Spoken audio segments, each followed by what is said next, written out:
With the series even up at 2 games apiece, the Dallas Stars and Colorado Avalanche return to the American Airlines Center for Game 5 of this Western Conference quarterfinal.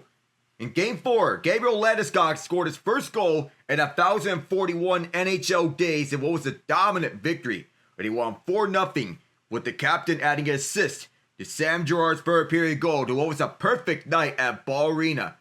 With the series even, as the Avs want to carry the momentum boost they got with the return of Landy, the Stars want to get back on the goal sheet after they were blanked. The Avs have outscored Dallas 13-7 in this best-of-7 headed into Game 5.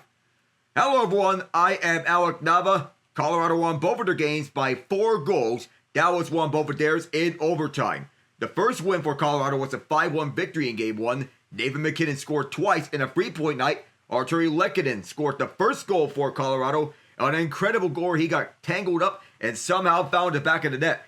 The aforementioned 4-0 win were in addition to Landeskog's 2 points, Mackenzie Blackwood stopped all 23 Dallas shots in just his 4th career playoff game. The Avs special teams shown there, a shorthanded goal and a power play goal. Both of the Stars' wins came in overtime, as I said earlier. The first from Colin Blackwell on a 4-3 win in Game 2 with 2:14 to go, getting his own rebound back after the initial shot. The second one from Tyler Seguin as he receives a feed from Mason Marchment, who sets up on Devon Taves and fires the winning goal to spoil Landeskog's return. Carter Verhaeghe has an empty net goal for the Florida Panthers. They were down 2-1 heading into the third period. And they're at this rate, they may be on their way to beating the Lightning as they go up 3-1 on this series. Potentially, they're in the final period. Both teams have scored twice in an 11-second span. The Lightning did it first with goals from Mitchell Chafee and Eric Chernak. Of all people, Chernak had just 3 goals on the regular season. And Chafee, a 4th liner, getting on the goal sheet. The Panthers returned the favor with Aaron Ekblad, who survived all the controversy in the middle of this game after he delivered a high hit on Brandon Hagel. Hagel did not return to this game, sustaining that high hit. People are wondering if he's going to be available for Game 5. And what about the status of Ekblad, on the other hand? People are going to wonder that. The Panthers go up 3-1 in the Battle of Florida. Both battles in the Atlantic Division have a 3-1 series lead in favor of the team that is the favorites to win it. Though there's not really a clear favorite in this Tampa Bay Florida series. But the defending champions are up 3-1. Toronto's up 3-1 in their series. So those two sides have elimination games to play for, or closeout games I meant. A comeback as the Rats rain on the ice. Here at Sunrise, Florida, just right by Fort Lauderdale. The Lightning on the brink. Only twice in 8 attempts has John Cooper came back with a 2-0 series deficit, but never a 3-1 series deficit. And that is something of note heading into Game 5, which will be played on Wednesday. Seth Jones has a 2nd career playoff game-winning goal, had one in 2019 with the Columbus Blue Jackets against, yes, you guessed it, the Tampa Bay Lightning. So he knows a thing or two about game-winning goals against the Lightning. He was part of that memorable sweep, the 4-game sweep for the Blue Jackets in what was their first ever playoff series victory. One they will remember forever. But they've gone to the second round just once in their franchise's history. Dallas, as we head on to this game, they need to get back to the formula that won them games 2 and 3. Able to slow down the speedy Avalanche by checking hard in the defensive zone, putting pucks deep in the opposite end. They have to make the Avs go back for the puck instead of allowing them to come into their own zone constantly. Happened in Game 4, peppering them for 48 shots. Jake Ottinger allowed 3 goals on 34 shots. Peter DeBoer pulled him after 2 periods so as to not face the barrage of shots that Colorado was putting on him to save his confidence. The Avs fired 48 shots in Game 4, and Nathan MacKinnon had 3 power play goals so far in his postseason, leading the entire league. Tied for the league lead in goals scored with 4. And it's the 4th time in his NHL career that he has at least 4 goals in a playoff series. Blackwood, in his first career playoff series, a 160 GAA and a .939 save percentage, showing that he's ready for the moment. Acquired mid-season for the San Jose Sharks after the repeated struggles of Alexander Georgiev. Dallas has 14 wins following a loss in the playoffs since 2022, which is second to only the Edmonton Oilers and their 15 wins after a loss. That included Game 3 of their Western Conference quarterfinal series against the Los Angeles Kings. These last two games have been track meets between the Oilers and Kings. And the Oilers have back-to-back comeback victories. First one was a 1-goal deficit, but they scored twice in 10 seconds to get back into the series. Jim Hiller with an ill-advised goaltender interference challenge. That cost the Kings dearly. Down a man, Evan Bouchard made them pay at 2 power play goals in Game 3. The Oilers continue on that momentum in Game 4, with Bouchard finding the back of the net twice, including with the Oilers getting the extra attacker out and Calvin Pickard at the bench. And as Vladislav Gavrikov made an ill-advised trip on Connor McDavid, that's essentially the death sentence. Once the Oilers won the power play, it was game over. Not a matter of if they would score, it was a matter of when they would score. And Leon Draisaitl delivered. Darcy Kemper faced 34 shots between the third period and overtime in that game. Heading into this game, we now go to our lineups, where it's Arturi Lehkonen, Nathan MacKinnon, Marty Necas on the top line for the Avs, Gabriel Landeskog, Brock Nelson, Valery Nichushkin on the second line. Landeskog is at the second line left wing spot, replacing Jonathan Drouin, who moves down to the third line with Charlie Coyle and Joe Kiviranta.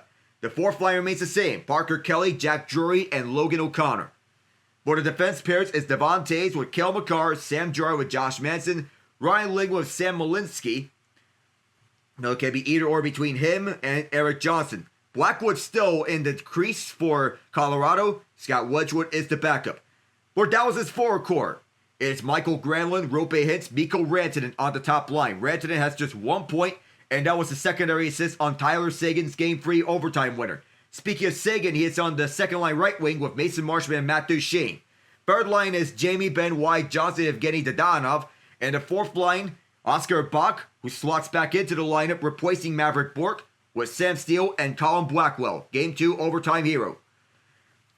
Top pair with Thomas Harley and Ilya Lyubushkin. Second pair is Esa Lindell and Cody Ceci. And the third pair, Leon Bischoff with Alex Petrovic, who played just 5 regular season games this year. Played just 1 regular season game last year, but he gets the bulk of the action in the postseason. As Peter DeBoer trusts him and the bottom pair, essentially playing 5 defensemen as Bischoff is getting trusted more. Ottinger back in the goal crease. As a starter, Casey DeSmith is the backup. He stopped 13 of 14 in relief in the third period of Game 4. Was not enough though, as it was a 4-0 Avalanche shutout. Healthy scratches are projected to be Eric Johnson, Jimmy Vesey, Miles Wood, and Keaton Middleton for the Avs. Ross Colton is injured, sustained a lower body injury in Game 1 of this series. For Dallas, their scratches are Brendan Smith, Matt Dumba, and Maverick Bourque. Injured are Miro Heiskanen, Nils Lundqvist, and Jason Robertson. Heiskanen is nearing a return, but he has been effectively ruled out of Game 5. Robertson is still week to week. We have no updates on his designation. As for this game, it's all important for both teams. The Avs saw 2 very eventful games at Ball Arena. The first one, Landeskog's much anticipated return to the lineup. The second one, Landeskog scoring his first goal back in 1,041 calendar days. The last goal he scored, Game 3 of the 2022 Stanley Cup Final. The roster turnover for the Avs is tremendous comparing last season's second round exit to this year's Avs. They had trouble gaining any positive momentum last year, and even in games or not, it's a huge tilt for a role reversal. Reigning Hart Trophy winner Nathan MacKinnon has a team best 5 points. But you'll be surprised to find out that Logan O'Connor is tied for the team lead in points. He's playing the best hockey of his life, energizing the fourth line in the penalty kill with his tantalizing speed. And Landy's rewarded the team's faith in him by scoring a goal and adding an assist. Game 4 is crucial for Brock Nelson. He had 2 assists himself, including the primary one on Landeskog's goal. The Avs have also proved themselves to be physical and can keep up with anyone. It wasn't until Game 4 when they showed the overwhelming power of the offensive game, throwing everything at the net to the tune of 48 shots, but that attitude helped produce those results. Knowing that every shot you take is at least a chance at a rebound. Even more crucial if skating conditions are as choppy as was in Game 2. But by the end of Game 2, by the end of the second period of Game 4, that game was over for the Stars. They were exhausted based on the shots on goal differential. Credit to the Avs, they responded to how Game 3 unfolded. Now that this is the best of 3, Dallas can put the pressure back. Home ice advantage for the rest of this series. You have Game 5 here at American Airlines Center, and possibly Game 7 should Game 6 be won by the team that is trailing the series 3-2. Top line's out there for MacKinnon. Top line out there for the Avs. The Johnson line out there for the Stars. And here we go. Alec Dama here with you on the play-by-play. This series is tied to 2 games apiece. And immediately, this puck goes deep into the zone and they score! Just 9 seconds for the first goal this game. Blackwood never saw it. And it's Wyatt Johnston. That was quick.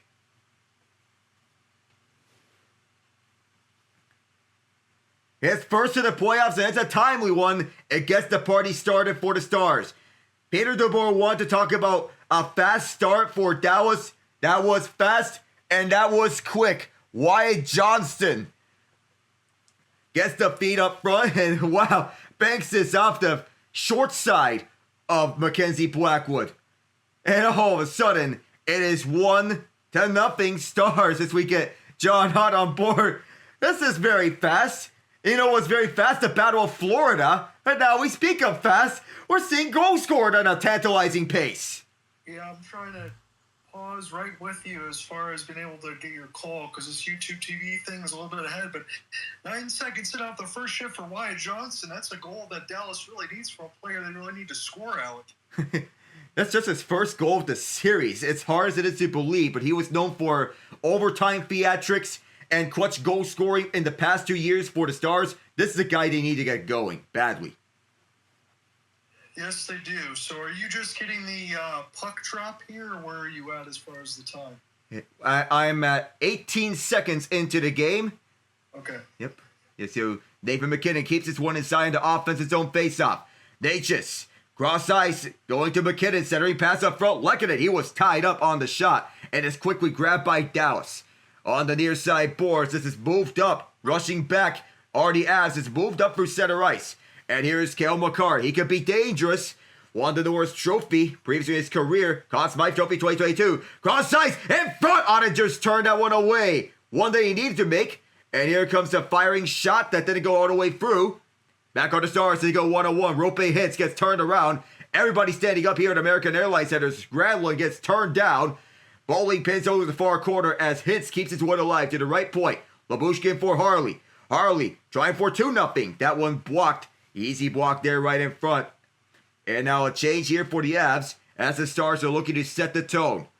Sent inside off of Gerard as it will be Josh Manson picking it up. Manson waiting. Will deliver for Gabriel Landeskog. First road game since Game 6 of the 2022 Stanley Cup Final. That's the fastest goal to start a game in franchise playoff history for the Dallas Stars. 9 seconds. And the number 9 is significant because that's the jersey number that Mike Modano wore. As fired wide from Josh Manson. Colorado trying to keep this one inside, but it goes out. And you said it right. That was the name of the day over the last couple of games. I couldn't believe it as you talked about the part of your pregame. Tampa giving up that many goals in 11 seconds. Kind of wonder if there's going to be suspensions there. Dallas gets off to a quick start. Both of the games that Colorado won have been absolute blowouts, but Dallas wins their ones in OT. It was important they got off to a good start. Yeah, that's the important part because goal scoring needs to come from their abundance of depth for us. So far, the team leader in points has 3 points for Dallas. That's not going to cut it. No, they need that collective and everything else to get going because, as you said, Colorado is very deep. Yeah, Colorado and Dallas both deep on the forward lines. You could say that Dallas has the advantage on the forward core. Colorado doesn't have a clear weakness anywhere, but this series is too close to call. It is 2-2 on the series. In front, and that one turned away. O'Connor picks it up and gets it out. This fourth line's been very impressive for the Avs. This trio of Kelly, Drury, and O'Connor. Shades of Cogliano, Helm, and O'Connor in the 2022 Stanley Cup run. Behind the net, Petrovic is all tied up in trouble. Kelly takes it away thanks to Drury helping him out. And it was not cleared at first, but with some additional help, the Stars get this one all the way out. It is Malinsky from his own zone. No Eric Johnson for the Avs. He gets 3 days off. It's been a healthy scratch for the past 3 games for the Avs. Even the elder statesmen need rest days. Up the far side, Charlie Coyle. Third line out there for the first time for Colorado. He is tied up at the far half boards and is taken away by the Stars. Going up behind as they will look to get this one out, and they do. Rush for the puck. This one tipped, and it'll be Girard picking it up. Away from Jamie Benn. As from their own bench, take this back inside. Coyle, he goes down, and this will go out to the mesh. Well, tell me when you get the puck drop at 16:58, because I think I'll be timed up with you. Yeah, yep, we're in sync. Okay. Because again, this is about 30 seconds ahead. I'm going to try to join you here for this first period. I think I got everything else in particular done. And then my game plan, Alec, is I'll be back by Saturday. If we do get any Game 7s, I think you and I will be able to sync up for one of those. Let's do it. So, right around May the 3rd, just ahead of May the 4th be with you, Luke Skywalker. Right. Cleared down. Through center ice. Rantanen tried to get it, but his former team was all over that. This is how the intrigue is going to open up here, not only with Landeskog, but the implications about Rantanen and with his new contract kicking in at $12 million per year for the next 8 years. Point shot that went wide. Ottinger tried to track it. Over the near corner, Cal Makar gets decked. Let's go with the attempted hit. Nature's going after. This Avs team is surprisingly physical, but they can be flying all over the ice. 2-on-2 as the Stars come back. Fired around off the far side wall. Lehkonen dare to hold off. Mikko Rantanen just bounced up. Lehkonen backhand away from Granlund. MacKinnon is all tied up by Granlund. The Avs take it away. Up at the far half boards. And the Stars are all over that with several stick checks. Matt Duchene, who ended Colorado's season last year in Game 6 in double overtime, moved it up for the far half boards to take the bounce. Nelson rushing back to it. Just the second time in which the Stars have led at any point in this series. Bouncing puck comes in front. The Avs will pick it up. As is noted, this is just the second time in which the Stars have led at any point in this series. They led for just 62 seconds. All of that in Game 2. They did get an overtime win in Game 3, but they have not led at any point of that game. Stars clear it out just barely by Ryan Lindgren. Trade deadline acquisition from the New York Rangers. Home teams in this postseason are 22-10, including the earlier win by the Panthers in Game 4. Chop of the far half boards. And the Avalanche trying to get by it. It'll be taken away by Colin Blackwell. Flipped up for the far side as in pursuit is Oscar Bach. And he gets tackled at the far corner. Still was Blackwell going after it, but here's a steal by the Avs. 2-on-2 on the way back. Flipped over to the far corner. First one there is Esa Lindell, bracing himself for a hit. As the Avs will keep this one inside. At the far half boards, the Stars can't get it out. They are trapped. Avs get it. They get it back to the point. Long shot was deflected wide. Driven to the near corner where it's Kelly. Parker Kelly. Esa Lindell on the way, but it's held by Makar. Going back for Kelly. Blocking off the pass was Blackwell. And the Stars move it back. Makar will start off from his own zone, moving up forward. Oh, Liam Bishop with a huge hit on Jack Drury. Bone crusher. It's bounced up, and it's the Donov who started up the 3-on-3. Flipped it over. Malinsky cut off the dump in. Malinsky wants to get it out, and he does. And back to retrieve is Bishop. What that huge hit on Drury earlier. Blackwood out to play it. The Donov in to cut off the pass. Flipped over to the far half boards. Kept it at the right point. And has hit a skate in front. Here is Charlie Coyle who takes this one away. Over to center ice. Druin can't locate it. And flip back to the Colorado zone where Blackwood will cover it up. We'll get a stoppage. 6:02 into the first period. That was up 1-0 thanks to that man, Wyatt Johnston. Yeah, Bishop, that was a big clean hit there against the boards. Parker Kelly, as you called. You mentioned that from a couple games ago from Liam Bishop. He got hit in the head in the same play, and then he got hit in the jewels in the same play before that in Game 2. But Liam Bishop is one of those guys, Alec, that has really opened up my 4 eyes. I've liked his game. Very physical, not afraid to shoot the puck. He does a little bit of everything on that D-line side for the Stars. 6'7". The Swiss defender can really do it all, even on the bottom pair. And he's emerging into a favorite for Peter DeBoer's team. Yeah, I like that because, again, you talk about it in the mix of Miro Heiskanen, and I agree with you. I think as this series prolongs, and it's already good for Dallas, I mean, obviously you want to get to a 4-0 sweep. That was never going to happen in between these two teams, but the longer it goes, I do think they could get Heiskanen back by about 6 or 7. But as you said with Robo, that's probably going to take a while. If Colorado doesn't take out Dallas in the first round, we're not going to see Robertson for a while. Yeah, if Dallas advances, we'd imagine that Robertson's going to return at some point. If it sets up for a potential Dallas versus either Winnipeg or St. Louis series, and maybe trending towards St. Louis for the upset. And honestly, I can't say I am surprised by this result because the Blues have been playing physical and aggressive hockey since the Four Nations break. And you said it right as far as your setup there for the Blues and the Jets as far as Connor Hellebuyck. Because, okay, regular season Hellebuyck he's unstoppable, really. But when you get in the postseason, those games against the Blues, they were never close. Oh, my, yeah, St. Louis, those were blowouts. He was pulled in both games. And it makes me think back to that one series between Nashville and Winnipeg in which Pekka Rinne was pulled, 3 times in the series? Yeah, you're right. So, as they all get back into action, Wyatt Johnston, 15 goals off the rush in the regular season, tied for third with William Nylander, and one behind Tage Thompson for second. And the first place holder has 19 goals off the rush. It was too fast on the graphic, but this faceoff is a tie-up to the right of Blackwood, and his battle is won by Colorado, but is quickly re-grabbed by Hitz. That puck was batted down on the entry. Avs take it back at their own zone, moving back up to the far side of the boards. Makar around, here is Lehkonen on the rush for the near quarter. Tie up, he'll emerge with this. Natchez, this bounced onto Ottinger.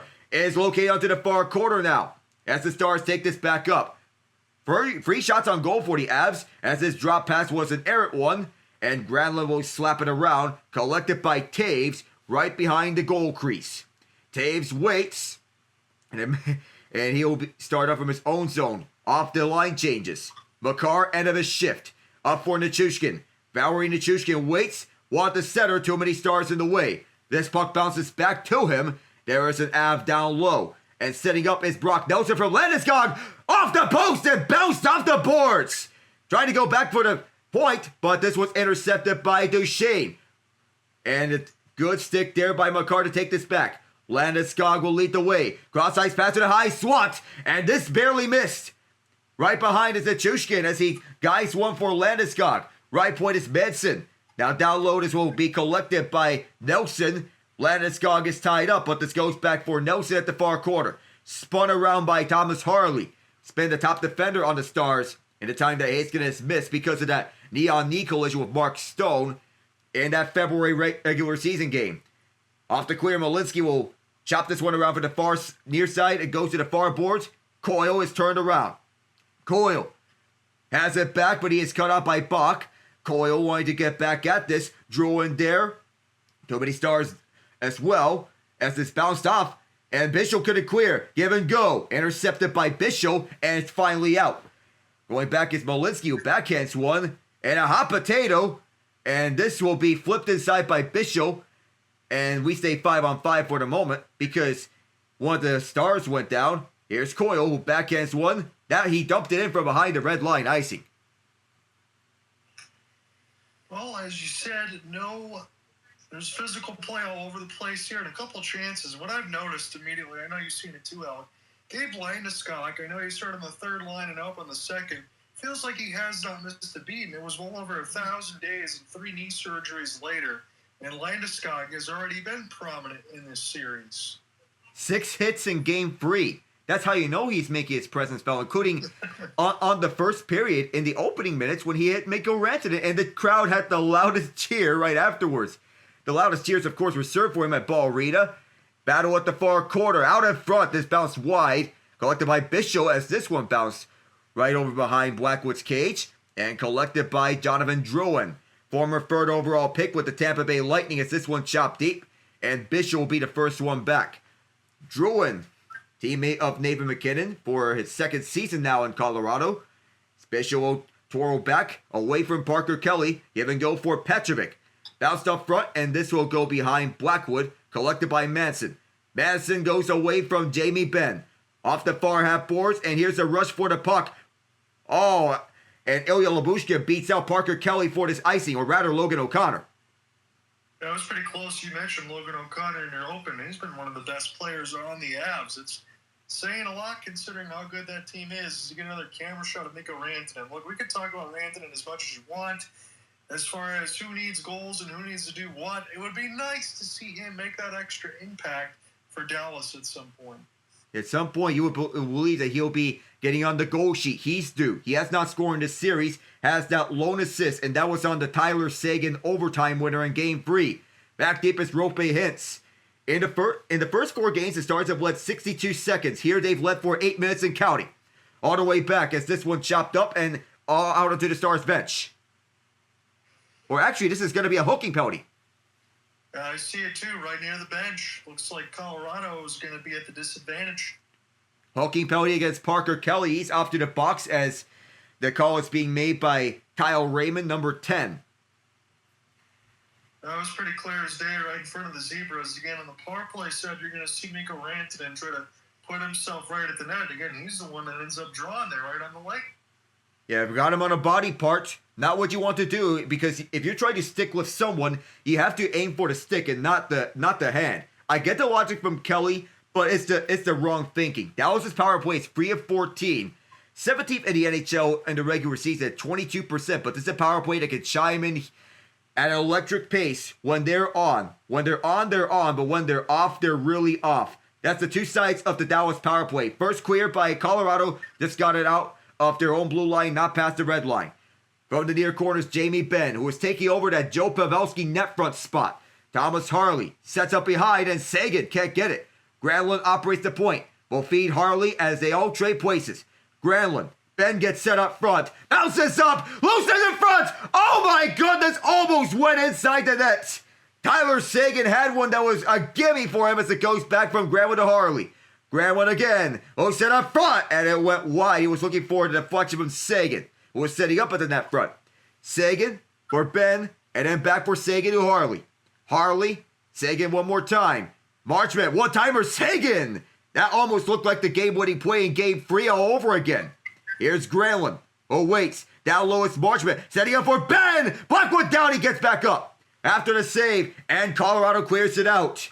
This Dallas power play is getting all the looks here so far in this first half. And it's a 1-0 lead. Yeah, like this feels like Colorado started the previous game. The Avalanche better look out. Duchesne at the near half boards, going back for Esa Lindell. Operating as second unit because of the injury to Haskin, and Lindell shot's blocked, and it's cleared over to the far half boards. Not out, and now the Avs will take it up. They can go 2-on-2 if they want to. Rantanen tried to steal the puck, and he does. And the Stars will re-enter back 3-on-2. Hits in front. That pass was broken up. Good stick by Marchment, and Stars fans want a penalty. We stay 5-on-4 for the moment for 12 more seconds. And restarting is Matt Duchesne with 8 seconds on the man advantage. Final seconds as he goes coast to coast. Delivers it over to Rantanen, who is closed off at the far corner. He goes down. Duchesne grabs it. Power play's over, and the whistle blows. And I believe we have another penalty. This time it is Dallas that's going a man down. Well, holy cow, you get a chance to change your lines if you're Jared Bednar's squad, because all you could do there was survive. You had some brilliant calls there alongside with Mackenzie Blackwood, traffic going front. Dallas had about 4 or 5 point-blank opportunities. It looks like Rope Hintz going to the box. Yeah, he is. It's going to be 2 for interference as we are going to the break now of 8:36. And so far, this postseason has been cinema, but man, oh man, who would have thought that the Battle of Ontario would see one more game? Jake Sanderson, that shot should not have found the back of the net, but it did. It did. You got lucky there from the point. Sanderson let it go. It reminded me of one of the big goals he scored when we covered the Four Nations face-off. And honestly, Alec, I know you covered a little bit of that series as they've been gone, but Ottawa really hasn't played all that badly, have they? They just haven't gotten all the results that they've wanted. Yeah, they have the most hits among any team in the postseason. They're not getting the results that they wanted, but they've been clearly the most physical team of any team in the postseason. But this is still a young team. Hitting isn't a concern for them. What my main concern for the Sens is finishing. People could talk about how the Leafs are 1 for 13 in closeout games in the postseason in their last 14 games. The Senators have never won a series when facing elimination in franchise history in their 24 tries. Yeah, and it doesn't look like it's going to happen. It's one of those series, not like it was last year between Washington and New York, where you knew, it wasn't going to happen. You figure Ottawa might be able to get a game or two, but Toronto should be able to finish that one off, and then they're going to have to figure out who they're going to play on the next part of the Battle of Florida between Tampa and Florida, because you talk about that one too. What a huge turnaround that was for the Panthers. They were held to just 2 shots on goal. All of a sudden, everything erupted, and Tampa's up against it. Now we don't even know what's going on with Brandon Hagel. Yeah, we don't know his status because he got checked up high, and let's be fair, that should have been a 5-minute major in a game misconduct for Aaron Ekblad because that knocked Hagel out the game. Even for him scoring the tying goal, he should not have stayed. Yeah, Department of Player Safety's got a lot of things that made me scratch our head throughout the playoffs so far. Yeah, a lot of head scratchers. Here's MacKinnon. Glove save by Ottinger. He was looking for his 4th power play goal of this series. And that's what I want to see for 29. I know that he can go ahead and set up and do everything else that he can. We all know he's all world there, but I love it when he shoots the puck, Alec. Yeah, when he shoots it, he is normally electric, and you normally expect him to score from the left circle side. This time he goes towards the slot. This time Ottinger ready for it. 5 shots apiece by these two teams. Stars had their turn with the power play. Couldn't do anything with that. Now it's the Avs' turn with the power play. They've scored on a man advantage and shorthanded in Game 4. We'll see if we see something here for this man advantage unit. It's so far so good for the Avs. On special teams, here's MacKinnon. David MacKinnon sets up at the near side for Natchez, who drives. Cross-ice, that pass was blocked off by Lindell. Puck is now behind the net. MacKinnon wanted to cut that one off. This clearing attempt went right over Makar's head. Good clear by the Stars. Here's Makar, who restarts. Sam Steele out there on this PK. Makar with Steele harassing him. He'll take it in himself. Makar will wait at the right point. Makar fires one towards the glove hand of Ottinger, who will just cover it up. I know it wasn't flashy there, but you could definitely see the speed there for number 8. Good news, he beat it around 3 stars and ended up forcing up the face-off against Ottinger. And credit to Sam Steele, who was right behind Makar the entire time. Yeah. That closes off the passing lane for the drop pass, so he's forced to take it up himself. Yeah, that's a great call by you. Again, see if the Avalanche can win a critical draw. McKinnon's going to get set to take it with Mackinnon at his side. Granlund's there to take the face-off for Dallas as several players go down like bowling pins. MacKinnon wins it on the tangle-up. MacKinnon takes it from Makar. MacKinnon, one-timer Natchez!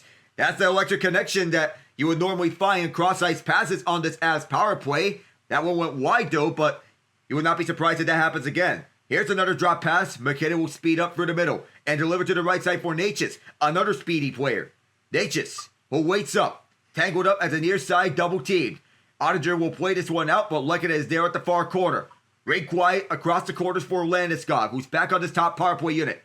Landeskog to MacKinnon. MacKinnon starter steps around Blackwell. He's going to take this himself. There's what? Lekkonen! Turned away by Ottinger. Kept inside by Natchez, who guided back for Makar at the point. Landeskog at the top of the right circle. Back for Makar. Now here's Landy. Makar again.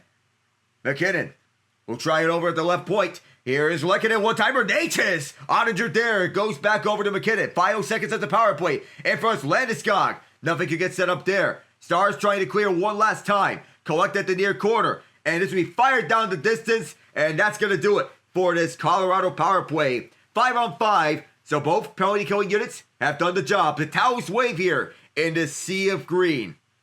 Up front, 2 shots on the last power play for the Avalanche. And up the middle, Avs trying to go inside. They tried to do it themselves, but Mikko Rantanen goes back the other way off this takeaway. Rantanen through the far corner. Guides it back over to the right point. Holding is Lyubushkin. And up around for Kelly. Thomas Harley able to hold it. Down low for Granlund. Out for Rantanen. Blackwood there to turn out one aside, saying no, no, no to his former teammate. Drouin takes it away. And the second line, or third line rather, will get to work. Bouncing puck, this one up through, and Nichushkin will lead the way for Drouin. Drouin, the former Bolt and former Canadian. This goes back to the left point. Deep shot was bouncing up off some traffic, and the Stars get this one out. Rush for the puck, it will be grabbed by Marchment. Waiting for some help. Dangle around. Lost the puck as he tried to do a little too much. For the near half boards, the Stars trying to get some momentum here. They take a 2-0 lead. Their largest lead at any point of this series was a 1-goal lead. They have never gone up by 2 goals in this series. Colorado won both of their games by 4. And on the intercept, the Avs tried to keep this one inside. And this was a double team. And several Avs fans. Oh my goodness. What in the world? Tie up at the near corner. And there's no puck movement as Kelly and Marchment are tangling each other up. Finally, Petrovic breaks this one free. At the near corners, they're chopping around at it. Sagan in pursuit. Avs hold it behind Ottinger. This will be a stick lift as both teams will once again go after it. Malinsky holds his own, feeding it for Jack Drury. Drury's shot bounced off a body in front. And pushing his shoving years that went out of play. Bishop was not done with yet. The linesman had to jump in to separate the two of them. Logan O'Connor is tangled up with Bishop. Yeah, I don't blame any of that stuff on the Avalanche side. What was going on here? The right side of the boards, there was a double team hit. One of the Avs got absolutely cleaned out. And then you mentioned Josh Manson with a huge hit on Marchment. As we get that replay off the 1T set up for Natchez. And a good shot from the point as Landeskog was trying to cover inside that blue paint. There was an opening in the top right corner for Landeskog, and there was some space over the left side for Natchez to fire his one-timer. Just couldn't elevate this over Ottinger's right pad. But, man, the physicality is starting to ramp up, and Manson, who we highlighted in Game 1 for his 2 hits on Michael Granlund, is making his presence felt.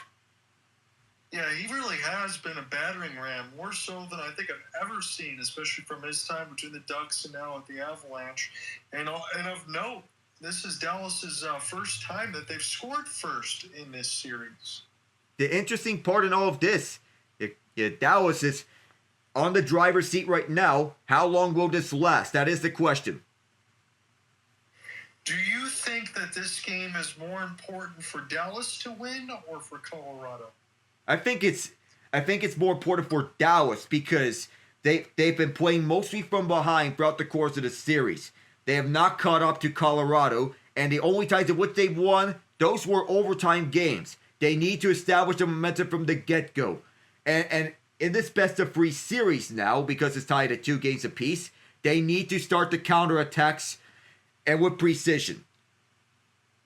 Yeah, you know what? Honestly, all the logic that you just given me, Alec, I think that is the right call. The only reason why I might be leaning Avalanche is just because I just feel concerned that Dallas has been clutch.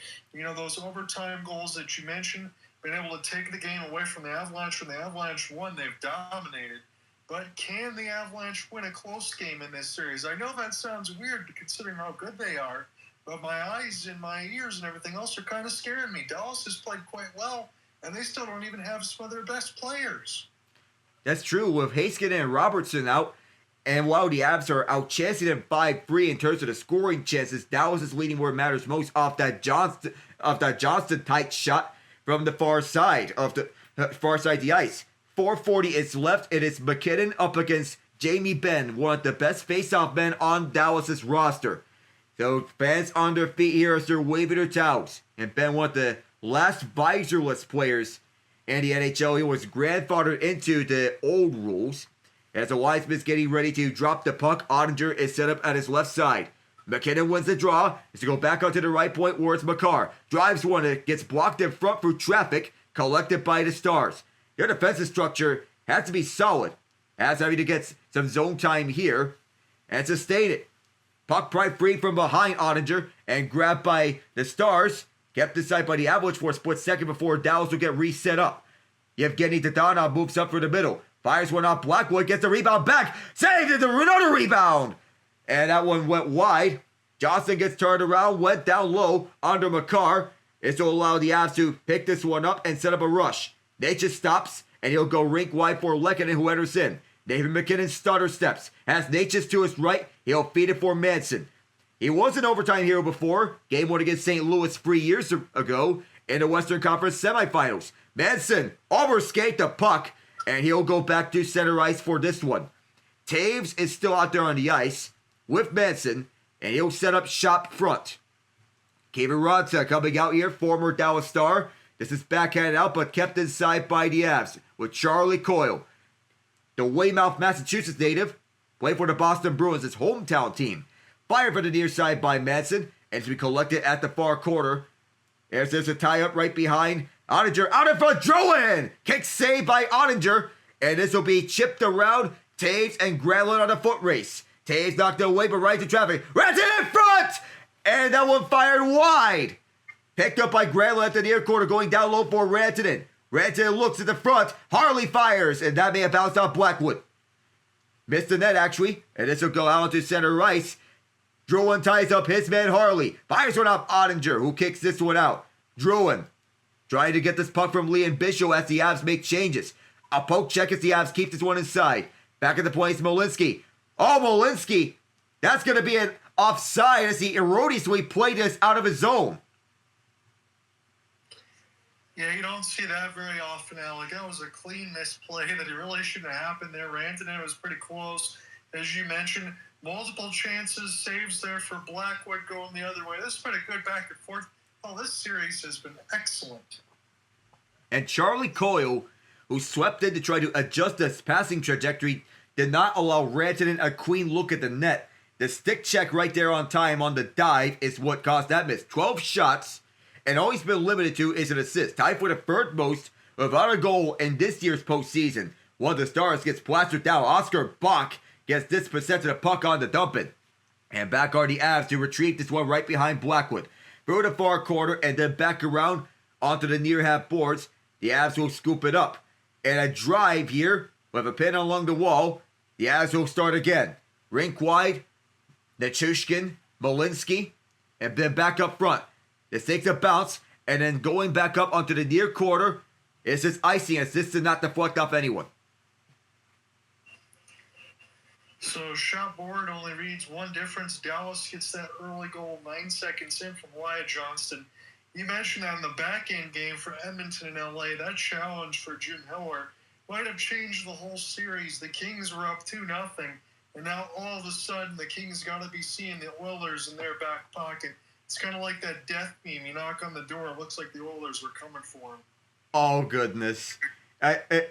The Kings don't want to be the same old song and story despite it looking different. They believe that this year is their best shot. And to be fair, this is their best shot. No icing as it's waved off. Marchment beats out Makar. Marchment's all tied up. The Avs will take it away. But the clear was obstructed. And the Stars can't get a shot.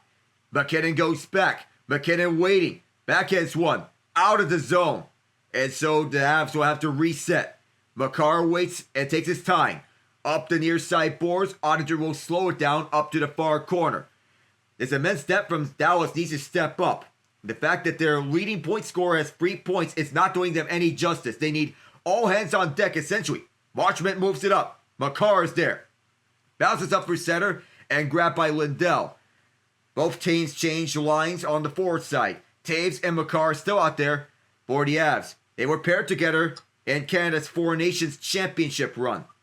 Dadonov up the far side on the rink wide pass to Ben, who had a stick it there from Nelson. Dadonov gets bumped. Drouin, Ben. This takes a bounce up onto the right side. Firing! And this might have got a piece of Blackwood.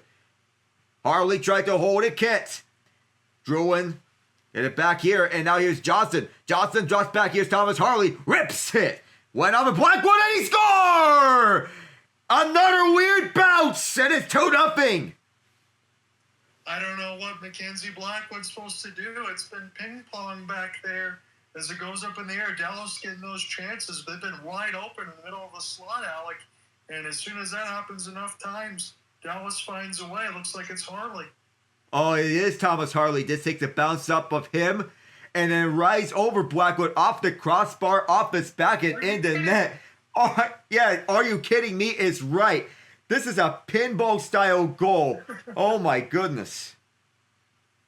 Yeah, you really can't get any more unlucky. It goes off the blocker all the way around the back and in.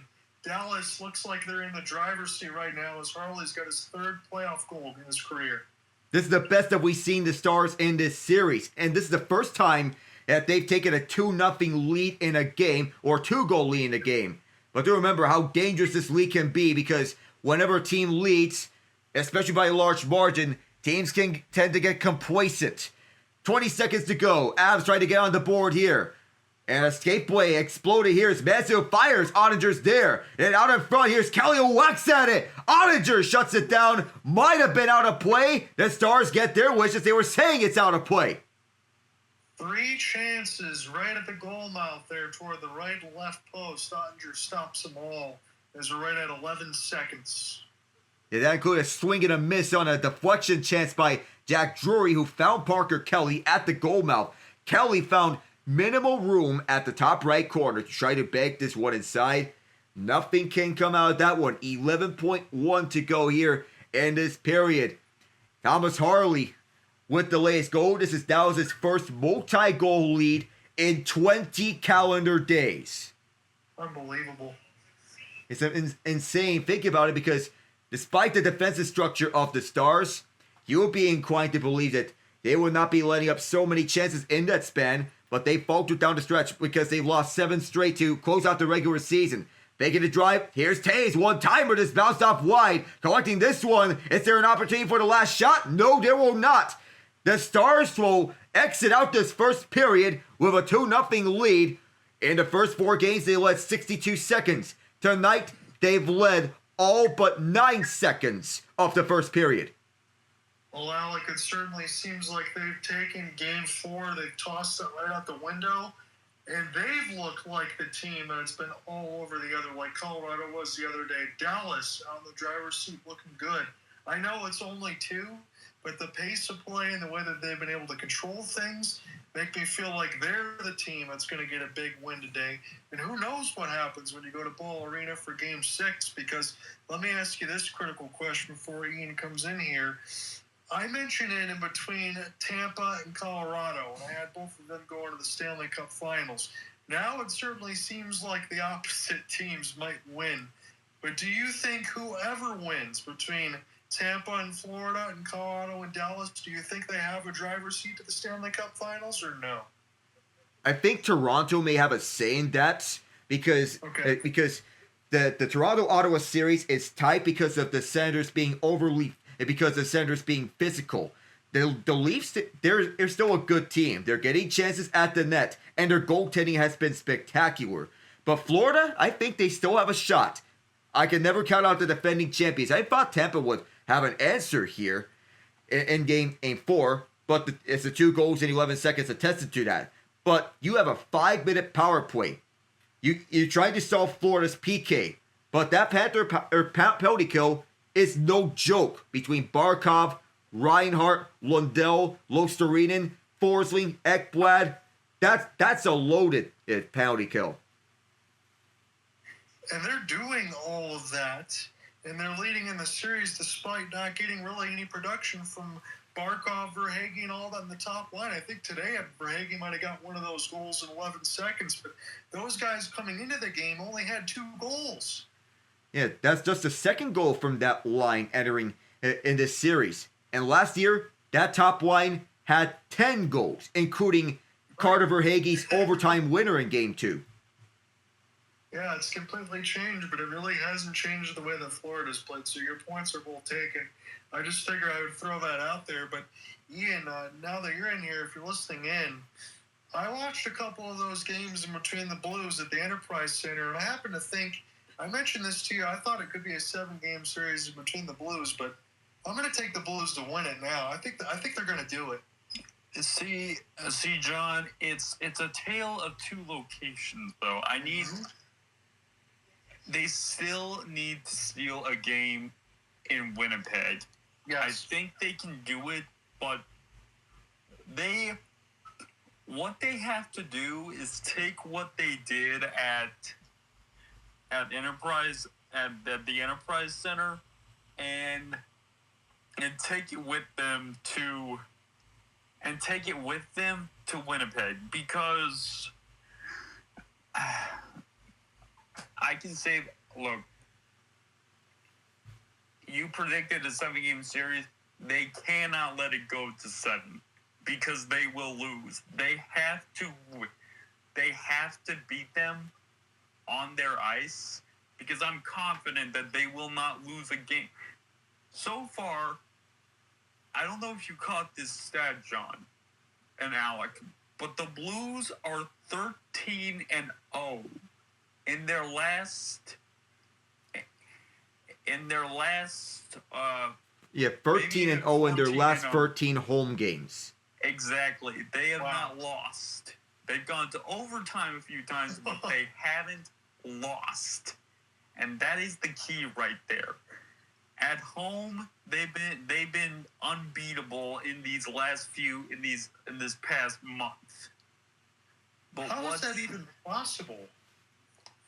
I have no idea. I mean, look, the Blues have their quirks. I mean, first of all, whether it's the camera stare down, whether it's the fact that they have a Jobu figurine in the locker room. I'm so glad I watched Major League once upon a time that I know what that reference is. That's an excellent movie. Let me say this, gentlemen. I'm going to stick around for this intermission at least. It was good to be able to at least work a game. I know I'm only doing the color side of it, Alec, but I try to join in when I can. I promise on the Saturday side, if there's a Game 7, that's my gift to you, is I'll be back by then, because I'm supposed to be leaving Friday. I'll get set up on Saturday. Hopefully we will get a Game 7 to figure it out. But here's one thing. Again, I mentioned my Stanley Cup Finals picks and how that could be wrong, but I will cut myself a little bit of slack, because those 2 threes, as you gentlemen know, was so incredibly hard to predict. But here's one I did not see coming that I've gotten completely wrong, and I'll throw myself under the bus for it. The Minnesota Wild and the Vegas Golden Knights are tied 2-2. Are the Golden Knights in trouble? Because Aiden Hill has not looked very good. I will say this. Aiden Hill hasn't looked good, but then again, Vegas, we all made a mistake looking at the Wild. We all did. And that mistake was thinking they were done. Now, I'm not going to lie. They did not give us a body of work. They did not give us a body of work that was very encouraging. They slid all the way to the first wild card after being third in the Central. Kirill Kaprizov was gone. There was a reason for that. But I think along with most people, assumed that having Kirill Kaprizov back wouldn't be that much of a difference. Gentlemen, I couldn't have been more wrong about that if I tried. This man... Oh, sorry, John. Go ahead. Well, actually, you know what? I'm going to let you talk, because I think you're about to say... I think we're about to say something along the same lines. Well, I was going to say, Alec, and you can probably bring up the notes, because I don't have any of that stuff in front of me, unfortunately, but the top line has been transformational. Minnesota's top line's probably been the best one in all the playoffs, considering all of the teams. 4 goals each between Kirill Kaprizov and Matt Boldy, and we're not even at the end of this series. They're the reason that the Wild are at the front after Game 3, with 2-1 in this series. What Vegas need to do is contain both of those. Not try to stop them, because stopping them entirely would take a different level of doing so. But they did hold Matt Boldy off the score sheet in Game 4 and limited Kirill Kaprizov to just 1 assist in Game 4. So there's one part done. The other part for Vegas is that they need to have their power play going, because that power play did not get any goals in Games 2 and 3. They got 2 in Game 4. Huge boost for them to tie up this series. And it's the former Blue, Ivan Barbashev, who ends it in overtime late in the first one. Yeah. And again, you're right. That's exactly the way that I've seen it going too, gentlemen. and I'm not afraid to say I was definitely wrong. I'm glad that there's been some intrigue. There's been a lot of intrigue in a lot of these series. On the NBA side, there hasn't been as much intrigue unless you're talking about the Clippers and Nuggets. And then that dunk from Aaron Gordon, that one counted. Was that one in the rim, or was it halfway, or what did you see? The way I saw it is that he did not have his hand on the ball at any point when the ball was going through. Just by 100th of a second, I think that's how much the margin was. What the time when the hand let go of the ball, by 100th of a second. And I don't want to sound like I'm complaining and all that, because, as I told you gentlemen before, I'm not going to be too upset if the Pistons don't win the series against the New York Knicks, because I know that they're good. You had Karl Anthony Towns and Jalen Brunson with some ridiculous shot making at the end of it, and Towns pretty much helped them get that game alongside with Brunson. But that was a foul against Hardaway, was it not? It was. Yeah, it was. And even for us, Ian and I discussing about Cade Cunningham's triple-double, I'm not gonna get it twisted. I tweeted out earlier. I tweeted out after the game that was not just a foul. Josh Hart should get a 2-minute penalty for charging. Yeah. Okay, I'm glad that we saw the same thing, because I was thinking, okay, well, you know what you could say for the Pistons, don't stop all the turnovers, some of the other execution. The Pistons honestly are doing some of this with just 3 players, and that's Tobias Harris, Cade Cunningham, and Malik Beasley. So when they get some more, I think that they will be a little more presumptuous in the playoffs and do some damage. Right now is not their time, but it was pretty nice just to see a full-out LCA, because, as you gentlemen know, that was a rental building for the Pistons. It was supposed to start as the Red Wings rink, and then the Pistons able to get the opportunity to move in there, and they're the first team that's hosting a playoff game and not the Red Wings. That's the irony of the whole situation, but nonetheless, Yeah. it was packed over at Little Caesars Arena. I thought that, even for all discussions, free throws, the Pistons should have won that game. What do you think now, because I haven't been able to watch it all, but what do you think now between the Rockets and the Warriors? You still got I know it's 2-1 Golden State right now, but you still got an opportunity there for the Rockets here, Alec. I know it's your team. Window of opportunity is still open. We just need to find ways to contain Curry, because in Game 3 he was shooting the lights out of this building. And also, having your guys limited to under 20 points among the starting 5 is not going to cut it. The top guys need to show up, and Jalen Green, he has had an up and down trajectory throughout this playoff series. He needs to get back to the Jalen Green that he was in Game 2 when he exploded for 38 points. And people talked about how much is his leash going to be. Well, for the Rockets in the last playoff series that we played, Shai Gilgeous-Alexander was up and down his first career playoff series, but this was him when he was in his sophomore year. Jalen Green's in year 4, but also it's important to note that he's had a hot hand, he's had a cold hand. Is his development going to reach the way it is? Hopefully so. He's so good offensively, Alec, that I don't really worry too much about that, because the Houston Rockets defense, they're a young team, as you already know very well. And as I'm looking at part of this in the multi-view, that's a heck of a court design there for Golden State. I'll give them that.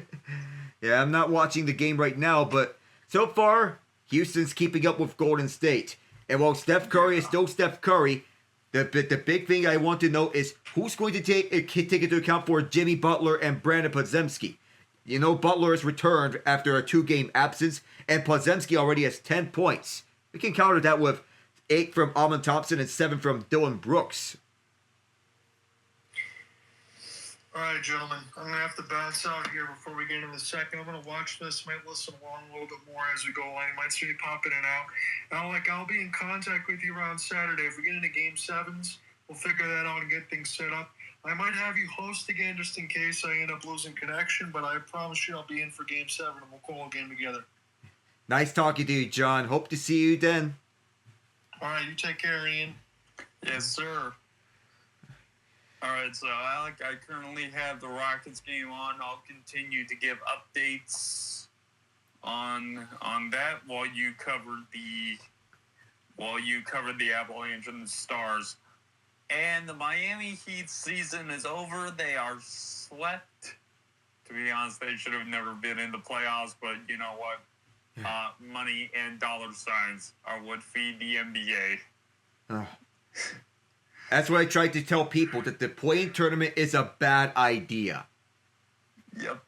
Even LeBron disapproved of the play-in tournament, even for his heroics in 2 of those play-in tournament games, or 3 of those play-in tournament games, with the Lakers getting the 7th seed each and every time, even going on that miracle run to the Western Conference Final in 2023.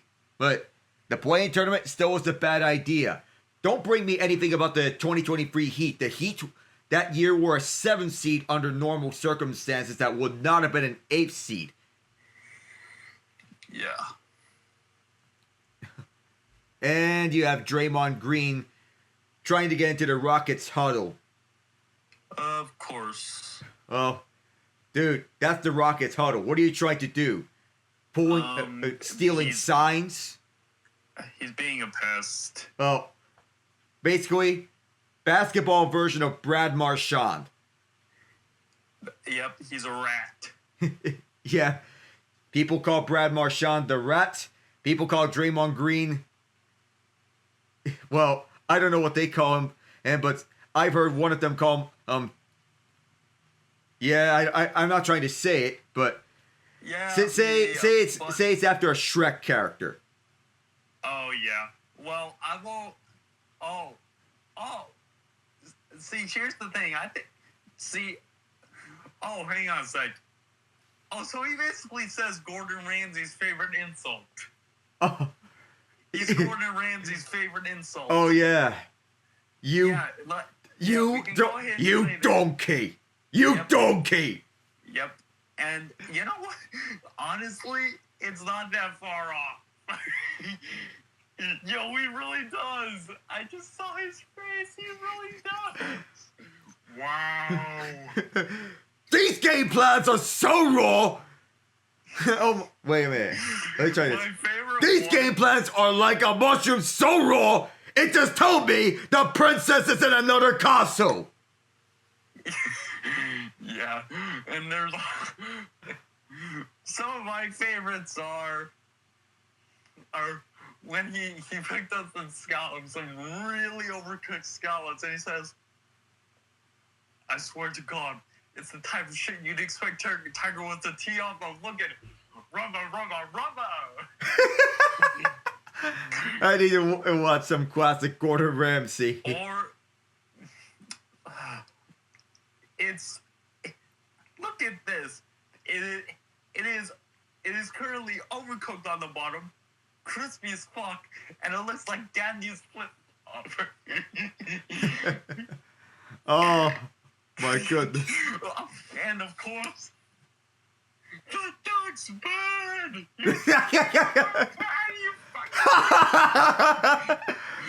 Wait a minute. Leave it.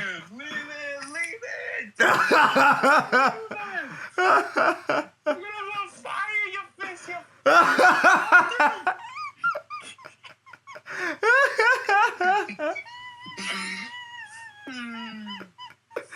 Oh my goodness, this is big theater. Yeah. Oh.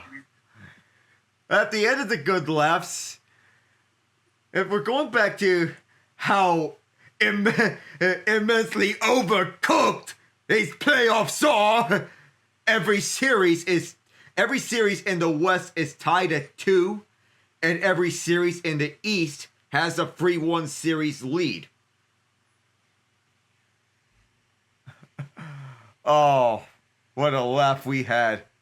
All right, you got 2-2 Winnipeg and St. Louis, 2-2 Dallas and Colorado, 2-2 Vegas and Minnesota, 2-2 LA and Edmonton. And in the East, 3-1 Toronto over Ottawa, 3-1 Florida over Tampa, 3-1 Washington over Montreal, 3-1 Carolina over New Jersey. Well, if I were to word this in which Thanos would say it, perfectly balanced, as all things should be. Yes. This day extracts a heavy toll in the end, because we'll have the first 3-2 series lead in the West. But when I pointed out about the Kings-Oilers series, it looked to be different at first. Things were going smoothly for the Kings. Best home record in the NHL by far, and then they let up 2 comebacks from the Oilers. The first one, can you even call it comeback, because the Oilers trailed by 1, because Evander Kane, he kicked the puck and then played over a stick just before it crossed the goal line. Jim Hiller makes an ill-advised challenge for goaltender interference, but and that backfires. Kings go down a man. Evan Bouchard makes them pay. We'll get back to this later, because we're at the beginning of the second period. We have Nathan MacKinnon at center ice opposite Jamie Benn for this faceoff. Wyatt Johnston placed on the wings. Here we go. Johnston was tied for the 5th fastest goal to start a game in Stanley Cup playoff history. Bounced up, and Dallas has their first multi-goal lead of this series, and their first in 20 calendar days. Stars going back for the far side. Taves boxes out his man. Cody Ceci, ex-Edmonton Oiler, ex-Ottawa Senator. He's been on 2 Canadian teams, the Senators and the Oilers. Spent a stint with the Pittsburgh Penguins for 1 year. This is icing. The Dallas was turning over pucks in Game 4, but Peter DeBoer emphasized on the importance to not turn over pucks in this ensuing game, and that they are right now. Gabriel Landeskog is out there on the ice, so Jared Bednar able to get his line change up. Brock Nelson off this face-off. This is Dallas taking it. Lindell to the far half boards. A bounce, and it's kept alive at the right point with Makar over to Nichushkin. Here's Nelson, and that one grazed off the side of the cage, I think. And this will be bouncing up through center. 27 goals, 25 assists, 82 points for Nelson, his career in the playoffs. A point per game pace in the regular season. Exactly a point per game. Moving up now, it is Gabriel Landeskog. Centers up. A backhander, fired wide. So he collected a tight shot. Didn't miss by much for Nichushkin. Here's a 3-on-1 here for Dallas. Now a 2-on-1. Hence, there was the front. Score! He's here! Mikko's revenge!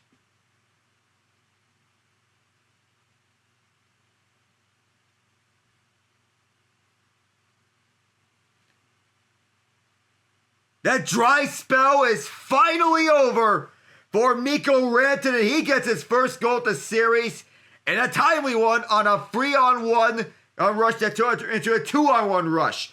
Rope head sets it up from the right side and finds it cross ice through Sam Girard, and Rantanen buries it at the back of the net. What a time it is for Rantanen. Wow. Ooh, And oh boy is right.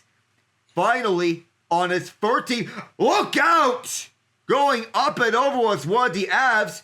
Ryan Lindgren recollects at his own end. He has to get this through the right side with the Chushkin gliding by for the right side. Blackwood chance here, out in front. Oettinger makes a save. Rantanen scores on his 13th shot. You are one of those who doesn't believe in the number 13 superstition. Here's your chance. And this will be Logan O'Connor. No penalty, arms in the air. Same 5-on-5 as Lindgren controls his backhand. Who delivers it down. Bounces up, and it will be for Mason Marchment. Marchment fires one off Blackwood. Collected by Joe Kiviranta. Formerly with the Stars, now with the Avs. Lead pass up front, too far for Drouin. And Oettinger, out of his crease, almost ran into trouble with Drouin. Bounced up at the far half boards. Kept alive at the right point. Down low it is for Oscar Buck. It's behind the net for Bishop. The towering 6'7" defenseman. This bounced up as MacKinnon. We'll see this one get collected by Colorado. And rink wide, this will be sent up. And a shove. Bouncing through the blue line for Dallas. 9 seconds into this game. It's Wyatt Johnston, as this is going to be a penalty against the Stars. Evgeny Dadonov tripped his man.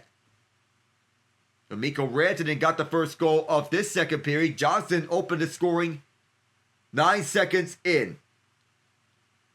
The easiest tripping call that you'll ever get. Yevgeny Dadonov will go off for 2 minutes as he tripped up Josh Manson. He was going for the puck, but he swept his feet off. Not the best penalty there.